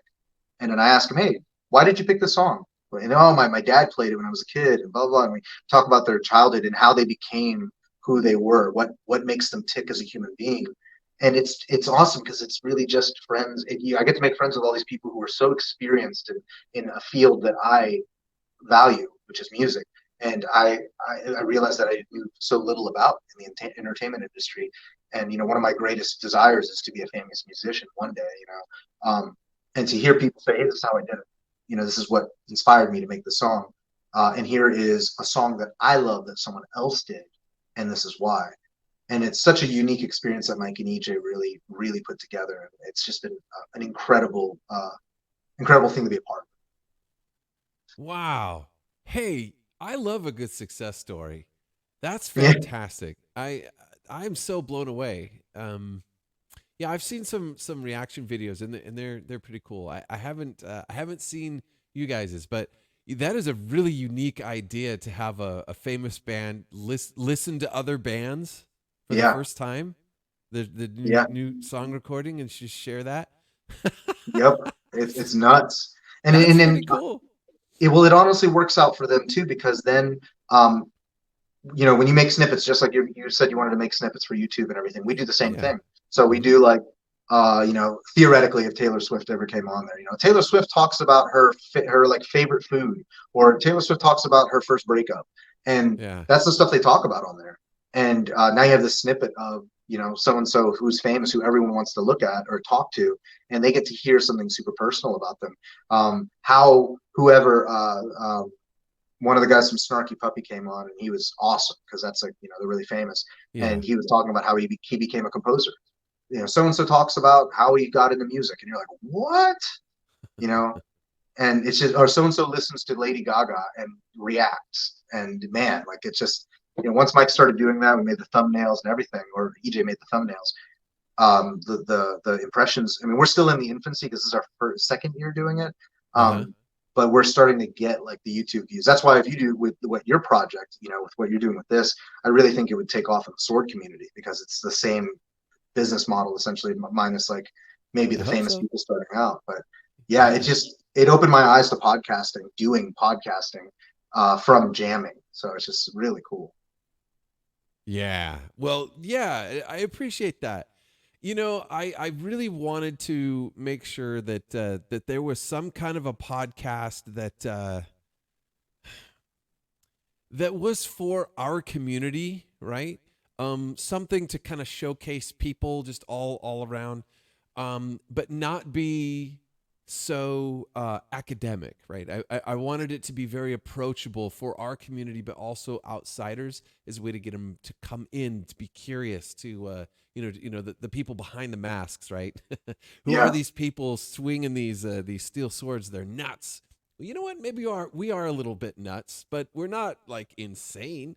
We have our reasons. We take safety seriously, and it really is all about community and self betterment and discipline and grounding ourselves. And it's about for some of us like mental health or I don't know, whatever. I mean, everyone has their different reasons, or some people like the pageantry, the costuming, right? They just don't want to go to a costume party. They want to be the costume party. Yes. Right? Yep. And this allows us to do that. It's the perfect merger of like nerds and athletes, in my opinion. Yes. It really is, because you have, like Venn diagram, you have the LARP community, which is big. It's really big. Using the foam boppers, you have SCA, and then you have HEMA, and I'm sure a few other things too. But there is something innately attractive that I think is related in all of these things. Like you said, the pageantry, LARPing, it's a fantasy thing, but you dress up, but you're still hitting people. You're still being athletic, Yeah. SCA is kind of like that with the rattan things. And then HEMA is like, no, we want to use steel. We want to use steel and go at it for real. Yeah. I think that all of it is cool. All of it is like a Venn diagram and they all touch. Me too. I started with Boffer. Yeah. Well, That's when I like, started fighting people, I started with Boffer. yeah. Funny enough, I've seen a lot of HEMA people dunk on like the LARPers that use boffers, and I'm like, man, yeah, there's some techniques that aren't applicable, but those guys are fast, and like their athleticism with the guys who love fighting and striking, man, it is not hard to teach, to get good technique with their level of like kinesthetic awareness and athleticism. Because I'll watch a fight and I'm like, man, this is LARPing, whatever, and then I'll watch them like go at it and I'm like, oh, that's actually really fast. Yeah, some of these guys are really good. Yeah. Like you say, they're fast and what did you say? Kinesthetically aware. Yeah. Kinesthetically aware. I like that. Yeah, they just mechanically, they just know what they're doing. And, yeah. They feint, look for that opening, pop, they'll double their attack, they'll triple their attack, whatever, right? They know what they're doing, and it's just the same. It's just the same as what we do. And in fact, it's a good way to. So, with my youth class, we do use foam, right? The foam boffers. Yeah, they're not the light boffers. They're heavier. It's a prep sport for full armored combat. And so that's the stuff there's a weightiness to them. But we do group tactics. We do we do one-on-ones, but we also do group tactics. And sometimes we train for full contact. Not like punches and kicks and not the grappling isn't too hard. I mean, they're kids, but it is like 60-second rounds. First person to get 10 hits wins, and then they separate, and then there's a small rest, and then they get back into it, right? So that's pretty common in what we do, and sometimes I do that with the adults. When I have new adults, sometimes I'll give them boffers. A lot of people, they've never been hit before, and they're really unsure about the whole experience. I give them boffers, and they fight with the boffers, and they're getting psychologically used to the idea of getting hit. That's a very good idea, actually. Yeah, and it bridges a gap, because no one likes to get hit.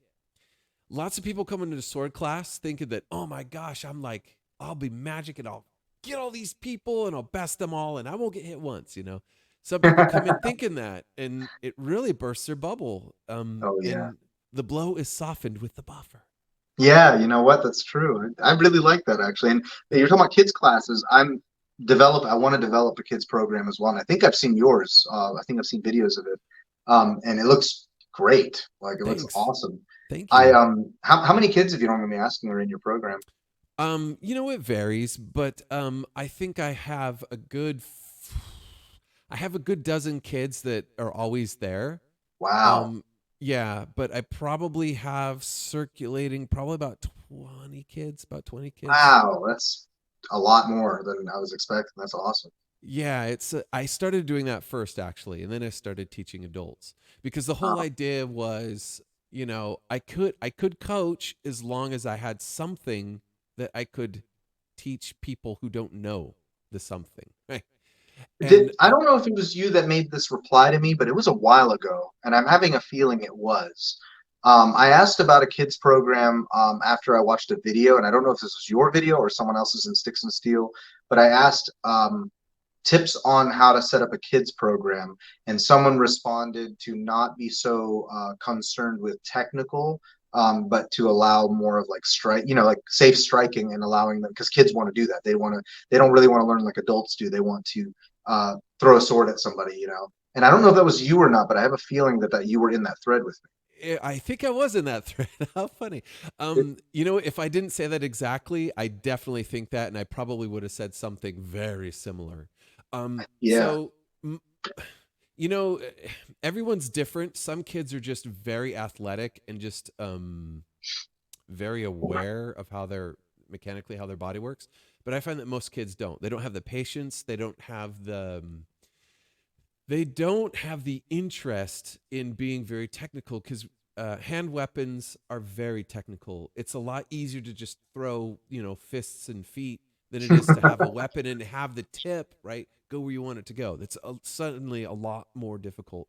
And so it's sandbox learning. It's teaching them concepts, right? So when you're cutting from your right side, you step forward with your right foot. If you're cutting from the left side, you step forward with your left foot. That's not universal to all sword disciplines, but it is with many, right? So I give them a sword, I give them a shield. Now they have a shield to kind of protect themselves. So they're learning how to work both hands, the left hand and the right hand, right? And so they can strike and cover.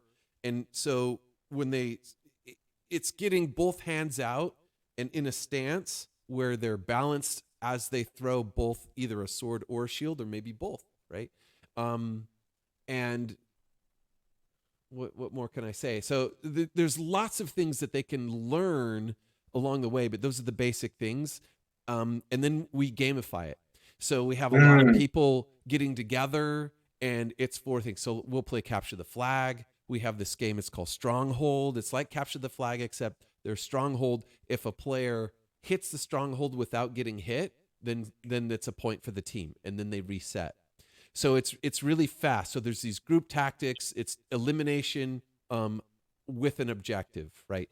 And honestly, that's kind of more realistic to a battlefield anyway. Yeah, that's very true. You had an objective. It wasn't just, hey, let's kill each other till there's the last guy standing. Yeah. You'll never stay king if that's what you're doing with your army. Yeah. Yeah, I like that. I like the gamified concept, because we're trying to, once we get the building, we're going to try to develop a kids program. We're partnering up with a company called Ludus Ferocia, which is a lightsaber group, and they have they're their own company, but they're going to be in the building with us. So they have a kids program that they're developing that is going to be a little different than ours. But no, like just hearing all that and being able to put together like an after school program or something like that, where kids are like, I can learn how to sword fight. And realizing that you can't bring a HEMA nerd in there that's like, I want to teach you about the complexities of a Hutton saber, and kids are going to be like, what? I just want to hit stuff. Some kids might like it, but 1 out of 100, honestly. Yeah, that's true. That's very true. Yeah, and I've had those kids, and they want to know all the parts of the sword, and they are more technical, but most of them. But it's like for 15 minutes. They're not going to last for an hour every time doing that thing, right? They want a sword fight. They saw their favorite cartoon and they want to do that. Or they saw it in a movie and they want to do that. They want to channel their hero. So, for kids, you give them that opportunity. And even like historically speaking, well, you don't even have to do history, but you can. Historically speaking, they didn't start seriously training until age 14, but they were like stick fighting and wrestling and the stuff that kids do now, if you let them. They pick up sticks and they clink the sticks, and maybe they'll try and hit each other. And, they're working through all of that without us. But in modern life, we have stopped them. And now children don't see other kids doing it. They don't know that that's what they want to do, but they all want to do that so badly. But we've broken the link in modern times, and it's almost a crime. I'm telling you, it's terrible. These terrible. kids need to be out and getting bruises and rolling around, and within reason, they need to be acquainted with the mistakes, right? The little owies, so they don't make big owies when they're bigger. Yes, that's more life-threatening, and science bears this out. Anyway, man, okay. I don't want to be no, man. You're spitting out gold right now. I'm just listening. So anyway, all of this is kind of the impetus for why I do what I do with the kids program. But I'll be honest with you, Kai. I want to take this a little bit further. Have you ever heard of a Bohurt or steel fighters Yes. or steel combat? Well, there's a lot of people at HEMA are like, well, but they're not fencing. And yes, they are not fencing. Right. They are fighting. They are still fighting. Right. But one thing they do really well is gather in a crowd, and it's a spectacle, and they have like their sports teams, and they fight each other. I want more of that in HEMA. And I with the youth program, I'm looking for other clubs that have their youth that we can have that for kids to like go around the country and just sort of fight each other. Oh, that's in cool. this thing. Wouldn't that be awesome? I would be so down for that. And like, if Yeah. you could make it so, I mean, I'm assuming this would be with some form of synthetic or foam sword, like I'm for thinking kids. foam. Foam, yeah, I think foam as well, because then with Bohurt, you're not from what I might be wrong because we have a local Bohurt chapter here called Tidewater Dogs of War, and they look cool. I actually want to Okay. meet them. But Yeah. there's a lot of rules with Bohurt, like I believe they can't thrust or they're not No supposed thrusting. to thrust. Yeah, no Right. thrust, which makes sense because that's actually what kills knights, armored knights, Right. is thrusting through gaps. So I get it.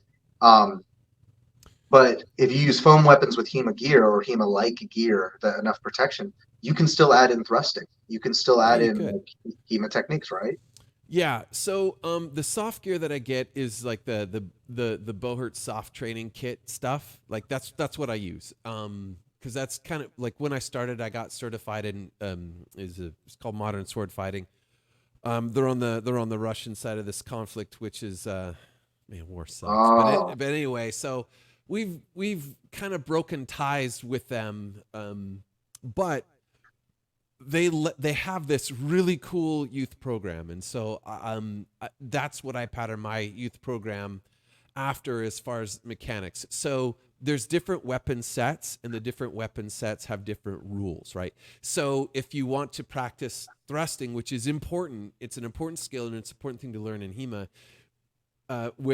With modern sword fighting, they had like you can fight saber and buckler, and there is thrusting, or you could fight just saber and there is thrusting. And the reason why is like the helmets are padded, but they have a grill. And okay. the way the swords are made, it's a considerable piece of plastic on the inside, and then it's foam wrapped with like sound deadening foam, and that's what they are. But if you're thrusting with those swords, especially against those grill helmets, over time that foam is going to break, and then you're going to get the stick in there, right? I So, see. but they made the gear like that because it was practicing for Bohurt, which they didn't have thrusting anyway, Oh, yeah, yeah, right? yeah. So I kind of have this legacy thing, right? So sword and shield, there's no thrusting. Any straight sword, there's no thrusting. But the sabers are curved, and so what that means is there's already like a place where it bends. Yeah.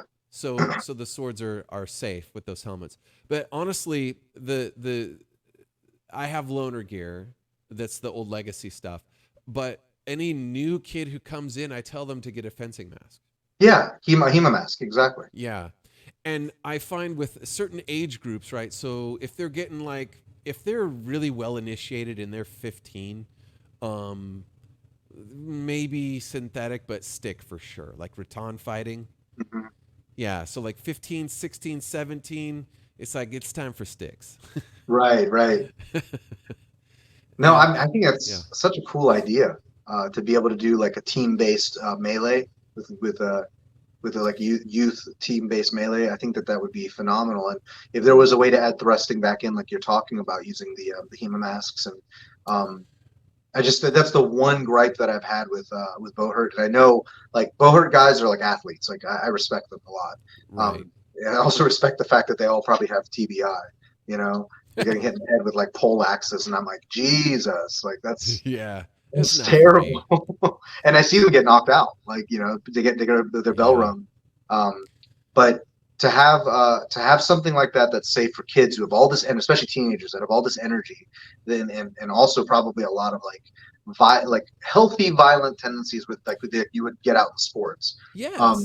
It's all there. You can't tell kids that they don't have that. They do.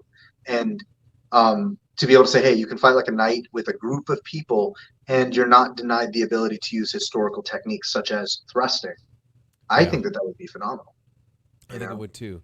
And Kai, I gotta tell you, it's like there is more need than ever for sports in youth, like for youth to do sports. But the thing of it is, the smaller cross section of kids are actually doing sports today, and the kids who are doing sports, they're starting in and they're being treated like as if they were adults at a younger and younger age. It's just like a serious sports career, like age 6. Yeah. I don't like it. Like I No, really don't it's like how that goes, but that's the way that it goes. And you're having a smaller and smaller cross section of kids actually participating in sports because of that. Because they're all after, this elusive scholarship. And hey, you know what? Great. If you're that 1% who gets that scholarship, I'm happy for you, and that's great. But athletics is for everyone. And so it's awesome to be able to, like, I get the nerds, I get the geeks, I get the people who have ADHD. I get the people who just won't follow coach's orders. And they're engaged in fighting each other, and they learn discipline. We do conditioning. It's like the anti-sport. I'm getting kids who don't do sports, who would just like be on Discord and video games all day, who love swords. Like, that's who comes to my class. Yep. And they are the ones who need athletics. yeah. And it's fantastic. Yeah. Like, it's great. I love the kids, having them come into class, and that's what too, it's all about. It is. I only have 2 teenagers, or 3 teenagers technically right now, and one of them, Ethan, he's probably going to listen to this. Ethan came to us like not really interested in athletics, not really interested in all of the stuff that comes with athletics. But man, he's become such a good sword fighter, good fencer. Nice. And it's because we had to find something that he is interested in. Because I'll be honest, when I was his age, I didn't care at all about sports ball, football, anything. I was like, man, if you could get a sword in my hand right now, that would be my sport. Oh my gosh, could you imagine if it was like a sport? A sport, like a high school sport, And you knew? Oh, man, yeah. So cool. I played football. I played all kinds of sports as a kid. I played high school football at a football school. I'm kind of a jock in that sense, but I'm a nerd. I like swords and sci-fi and Star Wars, and Luke Skywalker's my hero. Yeah. Like, that's me. But I would have ditched football if I knew that there was a sword sport that I could just do. I would totally do that. 100%. 100%. 100%. Oh, I would have been there. Yeah. But it just wasn't a thing. I mean, there was Olympic fencing, but it's like, oh, who does that? Well, someone does that, but okay. Yeah, Olympic fencing never. We had that option too, and I just never really got into it. But man, if there was something like longsword or something like, hell, even saber, I would have just jumped on that, right away. Yeah, I'll tell you, with Olympic fencing, the more I look into it and delve into how they train, there is the treasure trove of all the lost sword techniques is all there. What's not there is it's just super sportified in a way that doesn't appeal to that. Yeah, I know what you mean. I don't even know the word. It's not Excalibur. Yeah, and it doesn't have it isn't. It doesn't have that X factor. It really doesn't. Yeah, it's not kinetic enough. It's just for my taste. It's an amazing sport. It's been around for a very long time. Yeah. Those people are super athletes. Yes. And total respect for them. The unbroken line of swordsmanship. I mean, people talk about, oh yeah, the line is broken. No, it's not. It's in Olympic fencing. But it has changed so much from the historical context. I guess it's been distilled down to its pure essence in a sportive way. Yeah. It's too much for me. Yes, me too. And honestly, I think a lot of people feel that way. Yeah. A lot of people feel that way. The osmosis, I want it to fill out more. It's like, okay, I'll stop. No, I'm with you. I'm with Yeah. you. I think you're hitting a nerve that a lot of people feel in the HEMA community, because if Olympic fencing were the thing, if it were the X factor, that's we'd be talking about it way more, but we don't. You Yeah. know, I want it personally. In the rule sets that I have for my club, we a lot of times will do things like we will allow grappling and takedowns, so long as you know how to do them. Because and we also have the entire beach to do them on, because the beach sand. We will do things like we have the rubber rondelles, so the rondelle daggers. So if you manage to tie up someone's sword and throw them to the ground, I allow you to go to your rondelle dagger and go for a gap in the or just hit the gambeson or whatever. Nice. And that I think adds to that X factor you're talking about when you're talking about well-rounded sword fighting. What would it look like in a real judicial duel where people are fighting for their honor and their lives? People get to experience that, and with overly sportified things, you lose a little bit of that. Mm-hmm. It becomes Yes. too much like a game. I think too much like you want the illusion that it's real for a little bit, and you want to feel like whatever it is. Like there is nothing you can imagine yourself. In my opinion, this is my opinion. I may be completely wrong. I'm not in the mind of an Olympic fencer, but if I were to be in that suit and that mask, I am not thinking about being anything else but an Olympic fencer in my mind. That is what I am. But when I pick up a long sword, it's easy to feel like a hero. It's easy to feel like something, And there was a Yeah. comic that I saw recently, Interesting. and HEMA humor is so interesting because it was a comic that it was a guy that was like he runs this HEMA club, and this kid walks in and he's like, "Welcome to such and such HEMA. What sword would you like to train with?" And he of course points to the long sword, and this guy's like, "Well, wouldn't you like to try saber?" And he's like, "I want to do long sword." And he's like, "I will pay you $10 to do saber." And he's like, "I really want to do longsword because it makes me feel like a hero." And he's like, "I'll let you have my wife if you train in saber." And he's just like, "I really want to train in longsword." And it was like, I guess the curse of people who want to like share saber with other people, but they want to get like the medieval looking, Yeah. sword. And I'm like, I had no idea that was a thing, and it's just really funny. Yeah, it is pretty funny. I mean, hey, I started with longsword too because it's just longsword's cool. Hmm. It's super hard. Yes, it saber's a lot is. easier. Yeah, I yeah, find saber's more elegant. It's faster. Um, it's a really cool battlefield weapon. It yeah. really you could cover a lot of ground with a saber. I feel like you're very versatile. And then I think. yeah, go ahead. No, I think so too, because I can feel it whenever I do one-handed sword fighting. One-handed sword fighting actually, ironically enough, feels way more natural to me than using a two-handed sword like a katana. And I'm like a katana does feel like an extension of me because I've been doing it for so long. But even with like a long sword, while I do understand the mechanics to some degree with long sword, anytime I do one-handed sword fighting, I feel a lot more nimble. I feel like my body is Mhm. unlocked. I can, go into those linear stances far easier, and I'm sure that's how it Yeah. is with saber. Yeah, yeah, definitely is. Because I mean, with longsword, there's the problem. You got two hands on this steel bar that you're presenting to your opponent, and how do you not keep your shoulders square? Like you shouldn't be squared up with your Yeah, shoulders, and that's the problem, that's right? right. And yeah, so it's quite a conundrum, and it's its own skill. And when it's done right, longsword is really beautiful too. I will say it's quite aesthetic. Yes. Yeah. But I just feel more alive with the saber. And I'll tell you, this is actually kind of a heresy because saber, I practice a Western saber, but I love to hold a little buckler with it. I was gonna And ask. So funny enough, I had a question lined up that I was gonna ask if you ever trained buckler and saber. yes, it's my That's very, awesome. very favorite. And I have to say that a lot of people are like, well, that wasn't historical. I'm like, dude, do you not know what the Mongol horde was? Yeah. like the Russians did it, the Cossacks did it, the Polish did it, like The the Polish saber. Hungarians Yep, did it it. sure did. Oh man, It I sure mean did. every culture has done it except for west of the Rhine for whatever reason.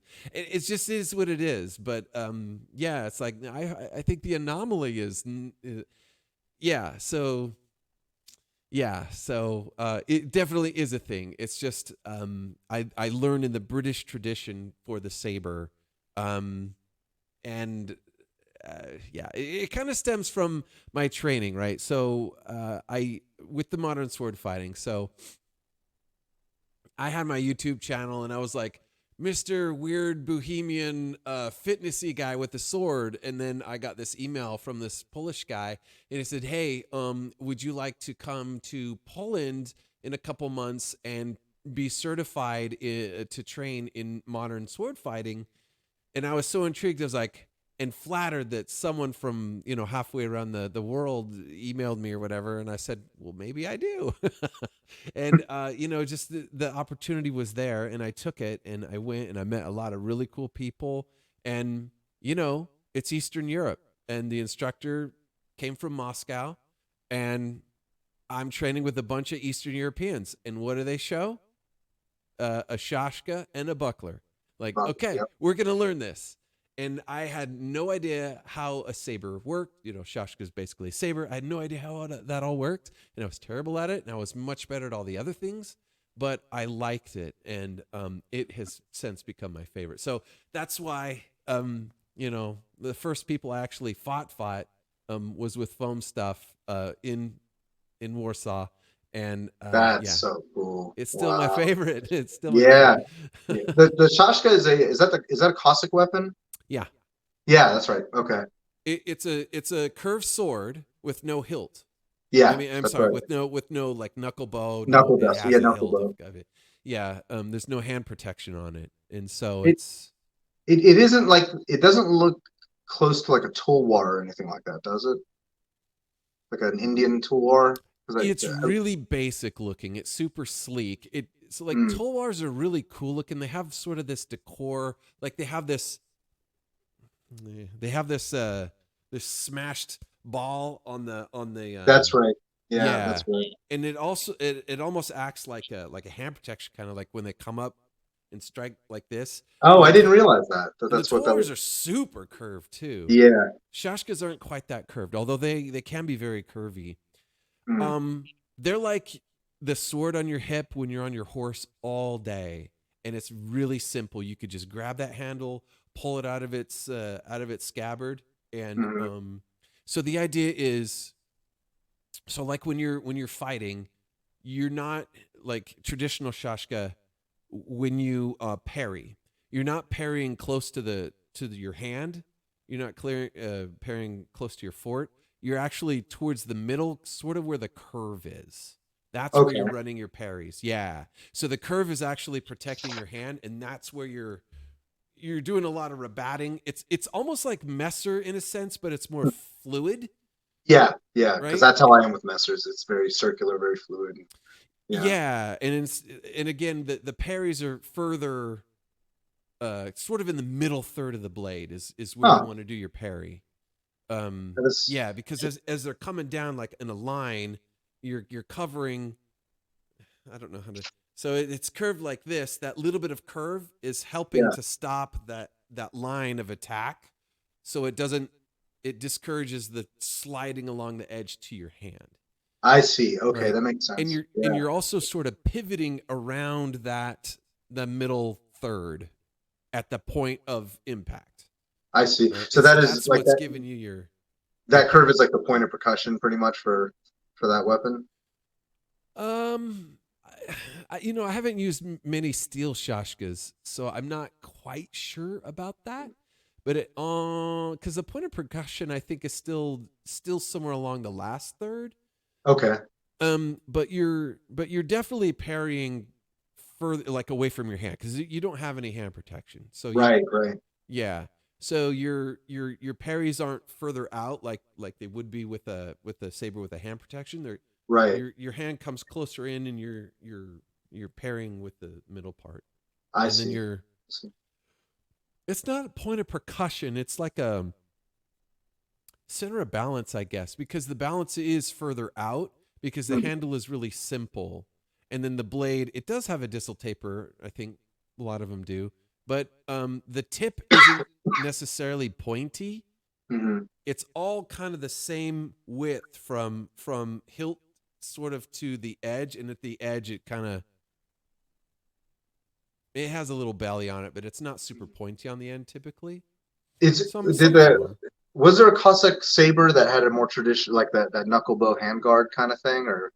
I'm sure, but They most had- traditional shashkas don't have them. Hmm.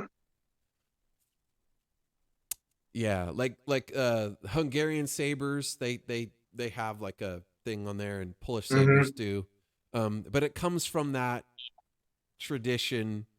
Well, Hungarian saber, like Polish saber borrows from Hungarian saber, and Hungarian saber, well, they were the Huns. Yeah. When they got there, but that the whole horse culture, curved blades, but then there's the Western tradition also, that the Hungarians kind of soaked up with the cross guards and all that. So I think, Right. so so the saber of what we think of, correct me if I'm wrong, people, but Hungary is kind of where this like ground zero for the saber as we think of it in the West. Yeah. But shashkas didn't have those. Did someone make one like that? I'm sure there's a bunch of them. That's really cool. Yeah. The whole buckler thing is. I mean, I'm a huge fan of single sword and buckler. We do messer and buckler all the time, and I love it. It's so good. Yeah. You gotta have the two-hand interplay, Yep. right? Yep.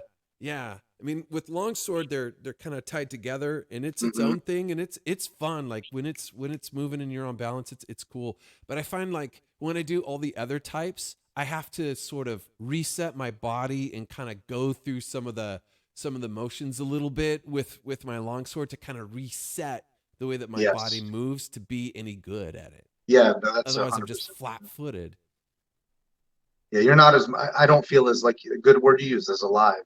I feel like I'm pretty alive with a one-handed weapon. Yeah, it's all about keeping that your sword hand. You're leading with your sword hand, and you got that shoulder, and it's out front, and then you're just kind of working your footwork. And it feels natural to me for like hand-to-hand fighting, boxing and all of that, because I can move back and forth. I have head motion, and I can move around. And all that. I feel it is a lot more locked with a two-handed sword. And with a long sword, you're kind of squaring up. You're always kind of in a square stance. I mean, you're trying. Well, that leads me to another really, really important question to ask you too, Nate. Is what is your favorite movie sword fight of all time? Oh my gosh. There has to be one that was super influential. Oh yeah, super influential. You're gonna laugh. Okay, super influential. Yeah. I'm gonna give you a top 3 super influential. All right. Star Wars.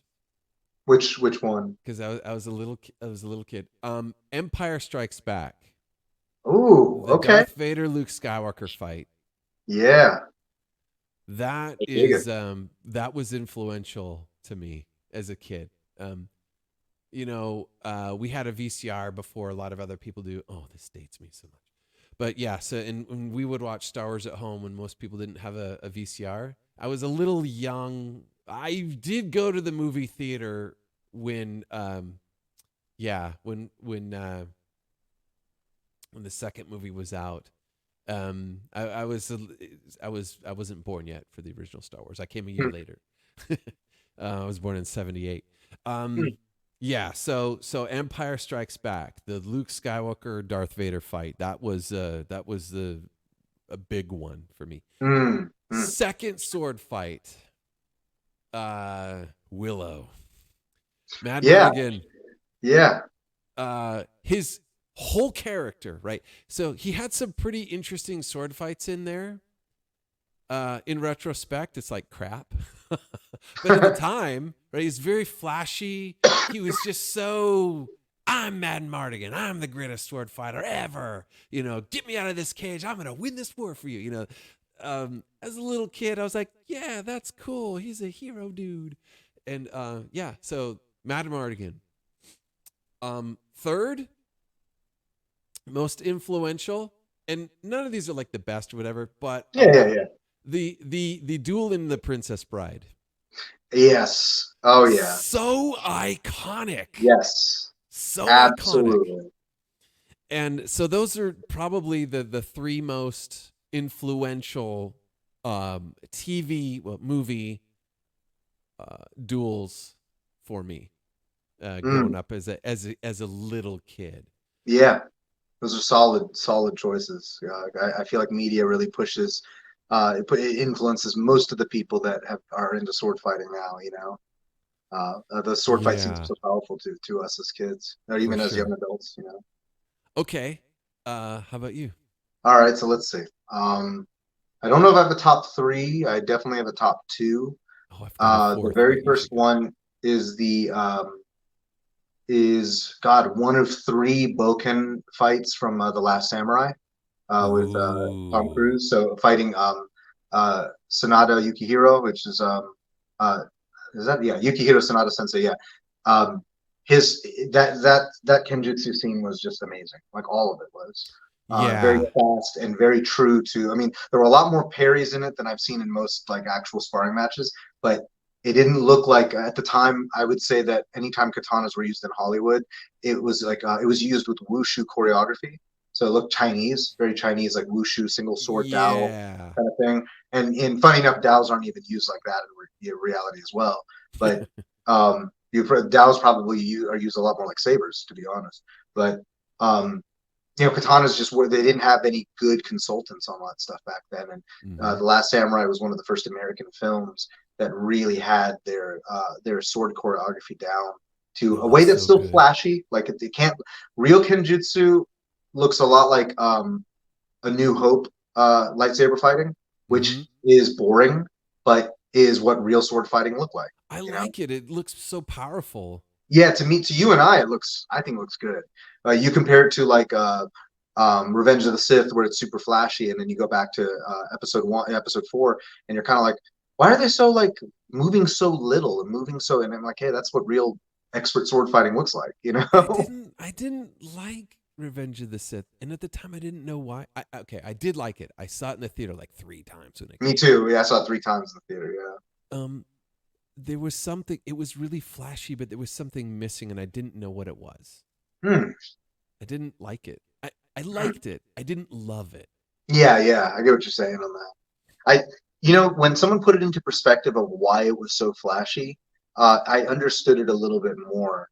And I remember, I forgot what it was the writer of, it was one of the writers of the scripts or the choreography, but they were saying that, like, that is a height of Anakin's ability as Anakin Skywalker before it becomes Darth Vader.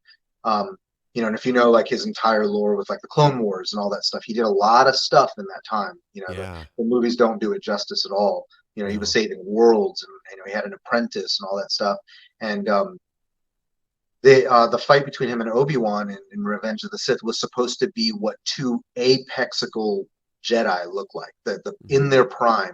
That Yeah. is the two most powerful Jedi on the Council and in the Jedi Order, and what their lightsaber styles of because Anakin's like in his 20s, and he's in Obi-Wan's in his 30s or whatever, and they've been fighting in a war for years at this time, at this point, the Clone Wars. So they're both seasoned, and they've also fought other Jedi and other like Sith and all that stuff in that time frame. And so, what would that look like? Two really skilled and powerful Jedi fighting, and they had to make it look just bananas. And that's what they did. They made it look bananas, and it They was. made it I look mean, bananas. when I watched it, I loved it because it was over the top flashy. And I'll be honest, as much as I preach efficacy and all that, I'm a performer by nature, as a musician, Yeah.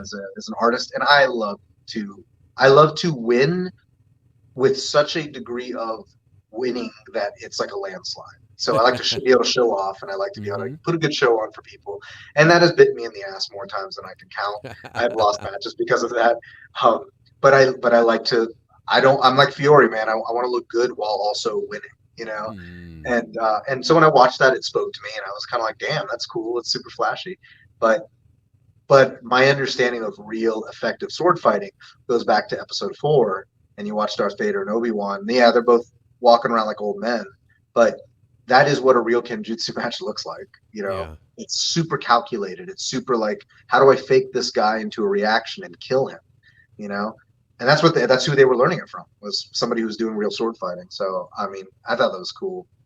I think that my top sword fight in choreography, and again, this is what got me into spear. This is what got me into sword and shield. Is the fight scene from Troy with Achilles and Hector. Yeah. And it had the right amount of flashiness to me. It had the right amount. Like it, as a kid, I watched that, and I was like, "Oh, I got to do that. I gotta learn how to use the spear. I gotta learn how to use a sword, a one-handed sword, and shield." And I mean, I was already like, neck deep in katana stuff, but I was like, "No, I gotta learn that. I gotta learn something similar." And that actually is what got me into Messer. Funny enough. Good choice. But yeah, the Troy fight scene between Hector and Achilles. Oh man, to this day, I will watch it and get goosebumps and just be like, "That's so cool." And Achilles' attitude with being this just bad dude, he was of course angry, but he's just so absolutely skilled and so graceful when he fights, like a gazelle. It made me want to not just be good at fighting. I wanted to look good and be so like, I'm not saying I've achieved this or anything, but like I wanted to be so terrifying at being finesseful and effective at the same time. Yeah. That I could get away with being a little flashy here and there, and not get killed. Now, granted, again, I would be in the dojo, trying to mix some of that with katana stuff as like an 18-year-old, 19-year-old, and I would get yelled at so much for it. But I was like, I don't care. I want to look cool, and that's why we do. Half the reason why we do HEMA is to look cool. So, but yeah, bud. But yeah, the Troy fight scene is probably my top. That was a good one. Yeah, man, all good. Man, the movies, the level of choreography were way better in your time than my time. Oh yeah. Well, Princess Bride was it's still really good. It holds up. Princess Bride holds up. It does hold up. It holds up. It's such a good scene. Lord of the Rings was another one that kind of kept that sword fighting flame alive for me. That I wasn't into swords as such at that time. But yeah. So the same choreographer actually who did the first Star Wars, actually the first 3 Star Wars movies, also did Lord of the Rings. I didn't know that. That's cool. Yeah, he was like he's passed on now, but he was, I think his first name is Matt. His last name is Anderson. Someone's gonna yell at me. But he was the original sword. He's a sword master, like a real legit sword master. And he was like the go-to Hollywood choreographer. He's the one who did the choreography for all the Errol Flynn movies back in the day, like the super awesome. For years he was like, "Oh, you want some good sword choreography? Call Matt Anderson, and he would take care of it for you." So, yeah, that's cool. Like, Lord of the Rings definitely got me, like, kept the sword thing going. And then ironically enough, Game of Thrones, but not because of the choreography. It was just the culture, like the the whole medieval culture. You get to of course the characters are really cool and everything. The choreography wasn't horrible, but it definitely wasn't realistic. And I mean, honestly, the whole debate between realism and entertainment, that's a thing that comes up a lot, because the two cannot be bridged. It's really hard to bridge it. And I mean, I've seen some very close things on YouTube. I think that they're I forgot, I can never pronounce the YouTube channel's name, but they always do short films and they show legit like choreography. Oh, those Czech dudes. Yeah, the Czech dudes. That's exactly the and they're so good. Like, I'm like, dang, that looks cool. Yeah. But I mean, you definitely have to. I think they are probably pioneering the whole like getting HEMA into choreography, like what it really looks like. Because again, you watch Game of Thrones and they're still swinging long swords around like they're heavy, and and they're using what I call a tit for tat technique. So there's no master cuts or anything like that. It's all like, you block, I hit, I block, you hit. And people think that that's what sword fighting looks like, Right. Maybe that's what stage fighting looks like. Right. And honestly, I didn't even know this until recently. There was a word that the some of the masters for longsword had, or for medieval fighting, and it was peasant fighting versus versus like trained fighting, I guess. And I guess even back then there were peasants that just they didn't, they were not given the education to understand what a Meisterhau is or anything. So what were they doing with messers and whatever swords they had? They were doing hit, block, counter if you can, until someone gets lucky. And and that was what the masters kind of snuffed their nose at and said that's peasant fighting. And I just forgot the term for it, but I think it's really funny that was a callback. Yeah, like if you were, I mean, it's kind of sad to see, but like if you were to watch like machete fights, yes, in like Haiti and stuff, I think that would be considered peasant fighting. Yeah, I mean it's very much similar to like what a messer fight would probably look like with people who haven't trained. I mean, they were super skilled. I mean, these guys. I mean, a lot of these guys, they cut bananas for a living or whatever. I mean, they do yard work with it. So they're really good. It's just, they're not trained, right? Yeah. Well, it's funny enough. We had we were gonna host a guy who teaches Haitian machete fighting, and it fell through unfortunately because we didn't have enough people. But apparently there is a lot of system that comes with machete fighting that I didn't even know existed for Haiti. Yeah, that's pretty cool. Yeah, I mean, Most it's of also those guys don't know that though. Yeah, I was about to say a lot of the just do street guys, it's just a weapon that they have with them because they cut bananas and stuff, and they get into a street altercation. It's like that in the Philippines too, because I'm Filipino, and the Philippines has a rich knife culture, really rich. And man, people still fight in the streets with machete, with bolos, or they use bolos, which are closer to what a messer would be than a machete. But they fight with those all the time. People out in the street, people die from it all the time because they, a lot of them don't have guns, so they'll just have that. Yeah. But if you want to see where like sword, quote unquote, sword combat is still alive, Indonesia and the Philippines, they're still fighting. People are still fighting each other with messer-like weapons. All the time there. Wow, that's crazy. It's crazy to think like. But the thing is, messer fighting or like one-handed sword fighting, such as a saber. That's why I think it's so applicable because you could pick up a machete. Granted, the hand protection is not as good, but you could probably use some of what you know with saber with a weapon like that. Yeah, I practice saber cuts, like cutting with a machete. Oh, that's cool. So you just kind of just whip it around and you're good to go. Rotational cuts. Yeah. That's actually really cool. So no one's hitting back. So just use a machete. Yeah, I don't know if I'd ever want something as wobbly as a machete. I'd prefer a little more rigidity, but what can you do when all you have is a $10 sword? So right. Yeah, you mean in real life? Yeah. Oh yeah, if I had to choose, I'd love to have. If you're like machete or messer, I'd be like, I want a messer. Yeah, I would want a messer. In fact, there's kind of a cool messer that I want. Oh, who's to buy? Who's to buy? It's one that it's nothing special. It's just kind of like more budget friendly, and it's just kind of like no nonsense. Like you would actually like STHF or hits the fan, right? You would wear it, right? Because it's just short enough. You could wear it because they would go hunting with these messers. Yeah, it's like like short sword, long knife. Hunting. Yeah. Oh, a lot of them were called. Funny enough, a lot of messers were just called hunting swords, from what I understand. Like they were interchangeable.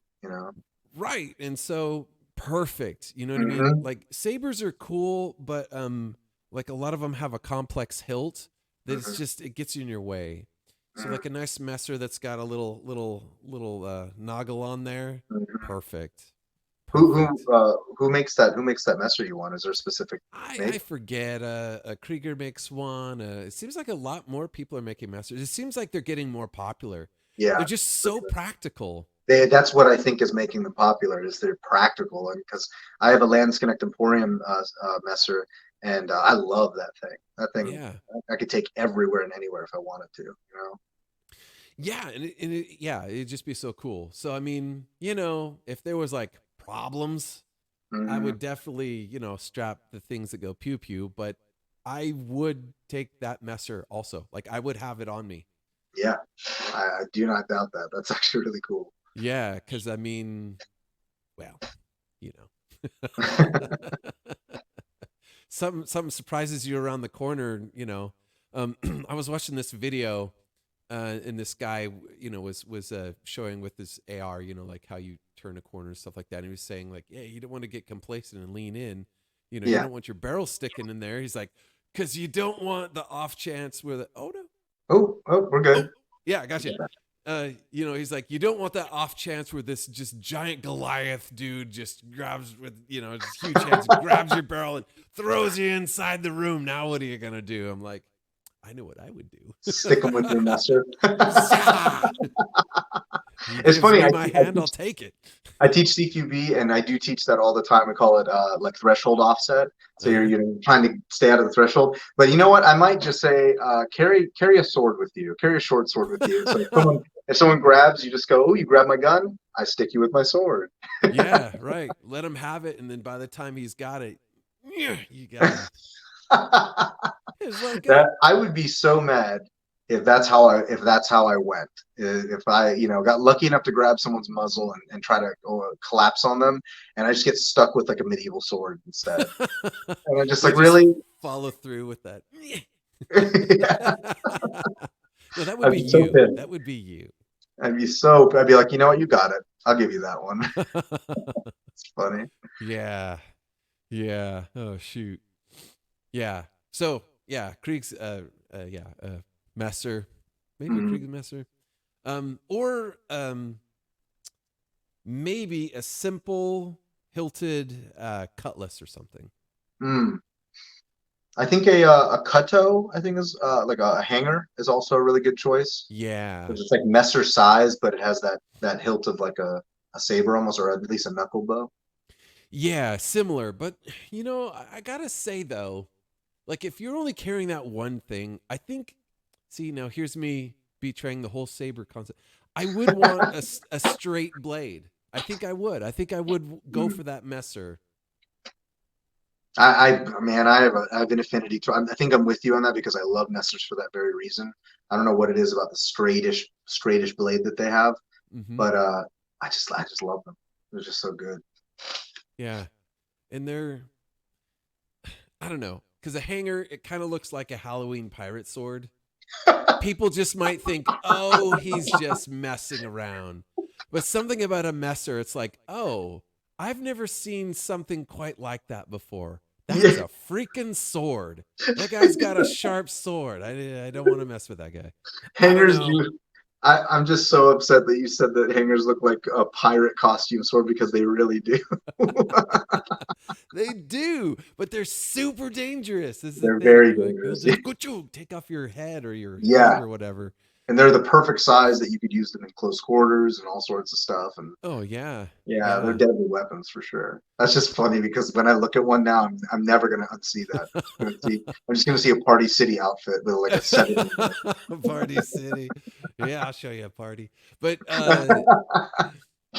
yeah, the hunting messer, they're short enough though that it doesn't matter that they're not curved. Like if you're at close quarters, you could still get it back around because it's short enough, right? Yeah. At least I hope so.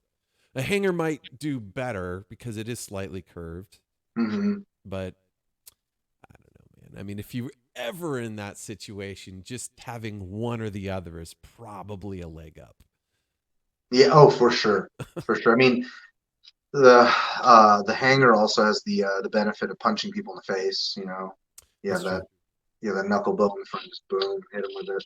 I'm assuming that's why guys on boats like them. You know, so and I'm with you aesthetically. I think the messer is an imposing weapon when you actually get up close to it. So. Mm-hmm. Yeah, there's a certain chic to it. I don't know what it is. Yeah. Maybe if I didn't grow up with hokey pirate movies, maybe I would feel differently.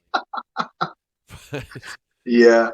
Yeah. No, I've never been fond of the hangers either for that. I think it's for that same reason, to be honest. Yeah. Well, they're really cool.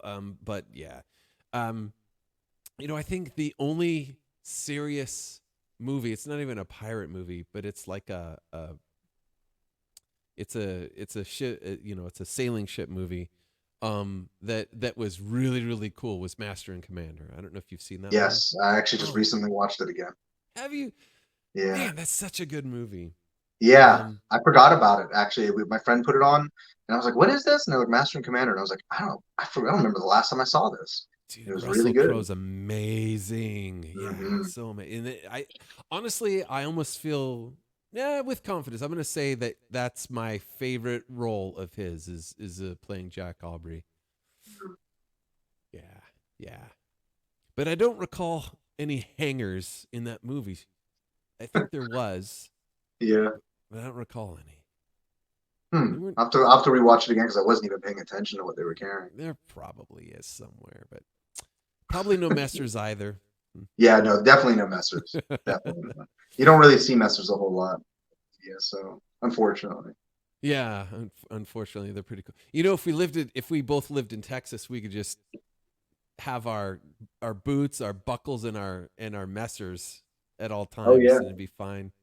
yeah. I mean, that's why I fell in love with the Kriegsmaster because I was like, man, I want to have like an elegant long swordy type weapon, but I kind of like that look of the Messer, and this is like the hybrid between them, you know. And granted, I probably wouldn't carry this everywhere like I would the Lance Connect, but Yeah. that Lance Connect one feels so good. It's just Uh-huh. I understand why they cost so much, you know. Yeah. Well, you keep saying bougie. That thing is so bougie. It Yeah. is just beautiful. For people who just don't have the video feed, it's like super ornate. It the ends so the Kulian, they're like twisted ends.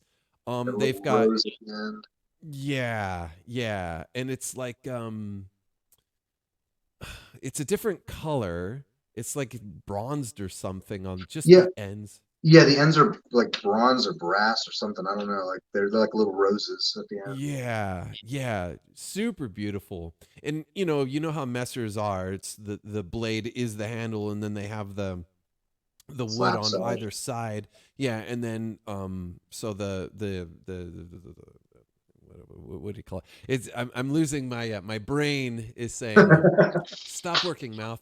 But yeah, so just the way that the steel sticks out, and you've got the two wood panels in there, they're put together. It's polished so nicely Mm. on your story. It just looks, and it's got these cool grooves in I I'm the a wood. huge fan of like even on my Lance Connect Master, I asked for the grooved handles. It's just better Mm-hmm. for the grip, I guess. Is it really? And yeah, and it just also looks cool. Like It again, looks great. 60% of why I buy any sword, I'm like it has to have the drip, or else I'm not You are a secret Italian, aren't you? in. Yeah, even the swords, the Italian swords I've seen in Fiore, like all of them. I actually have an Italian longsword made by Dark Sword Armory that we reviewed, and it's the same thing. It's not bougie in a way where it's decadent. It Uh-huh. just looks very sleek, and I mean it looks Italian for sure. Yeah, that's super cool.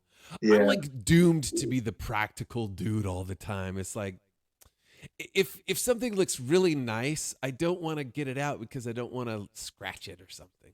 Yeah, I get that. I get that. Some things look so nice, you just don't want to mess them up. Which kind of sucks because I don't know. I guess I just ride things kind of hard. Although I did get a really pretty long sword for the time. It was really pretty. I mean, I got the pretty one. But I have used it, and now it doesn't look so as pretty as it did before. So I'm like, do I want another pretty one? I don't know. I'll probably get the more practical one. Yeah. Yeah, I'm But trying to get Valiant Armory to send us one. I've spoken to them a few times. Their swords are so gorgeous that I honestly, same thing. I would kind of feel bad about scratching them up and everything. But we test our stuff, like when we do a YouTube review, we uh actually like cut through things and do like a little bit of a damage test.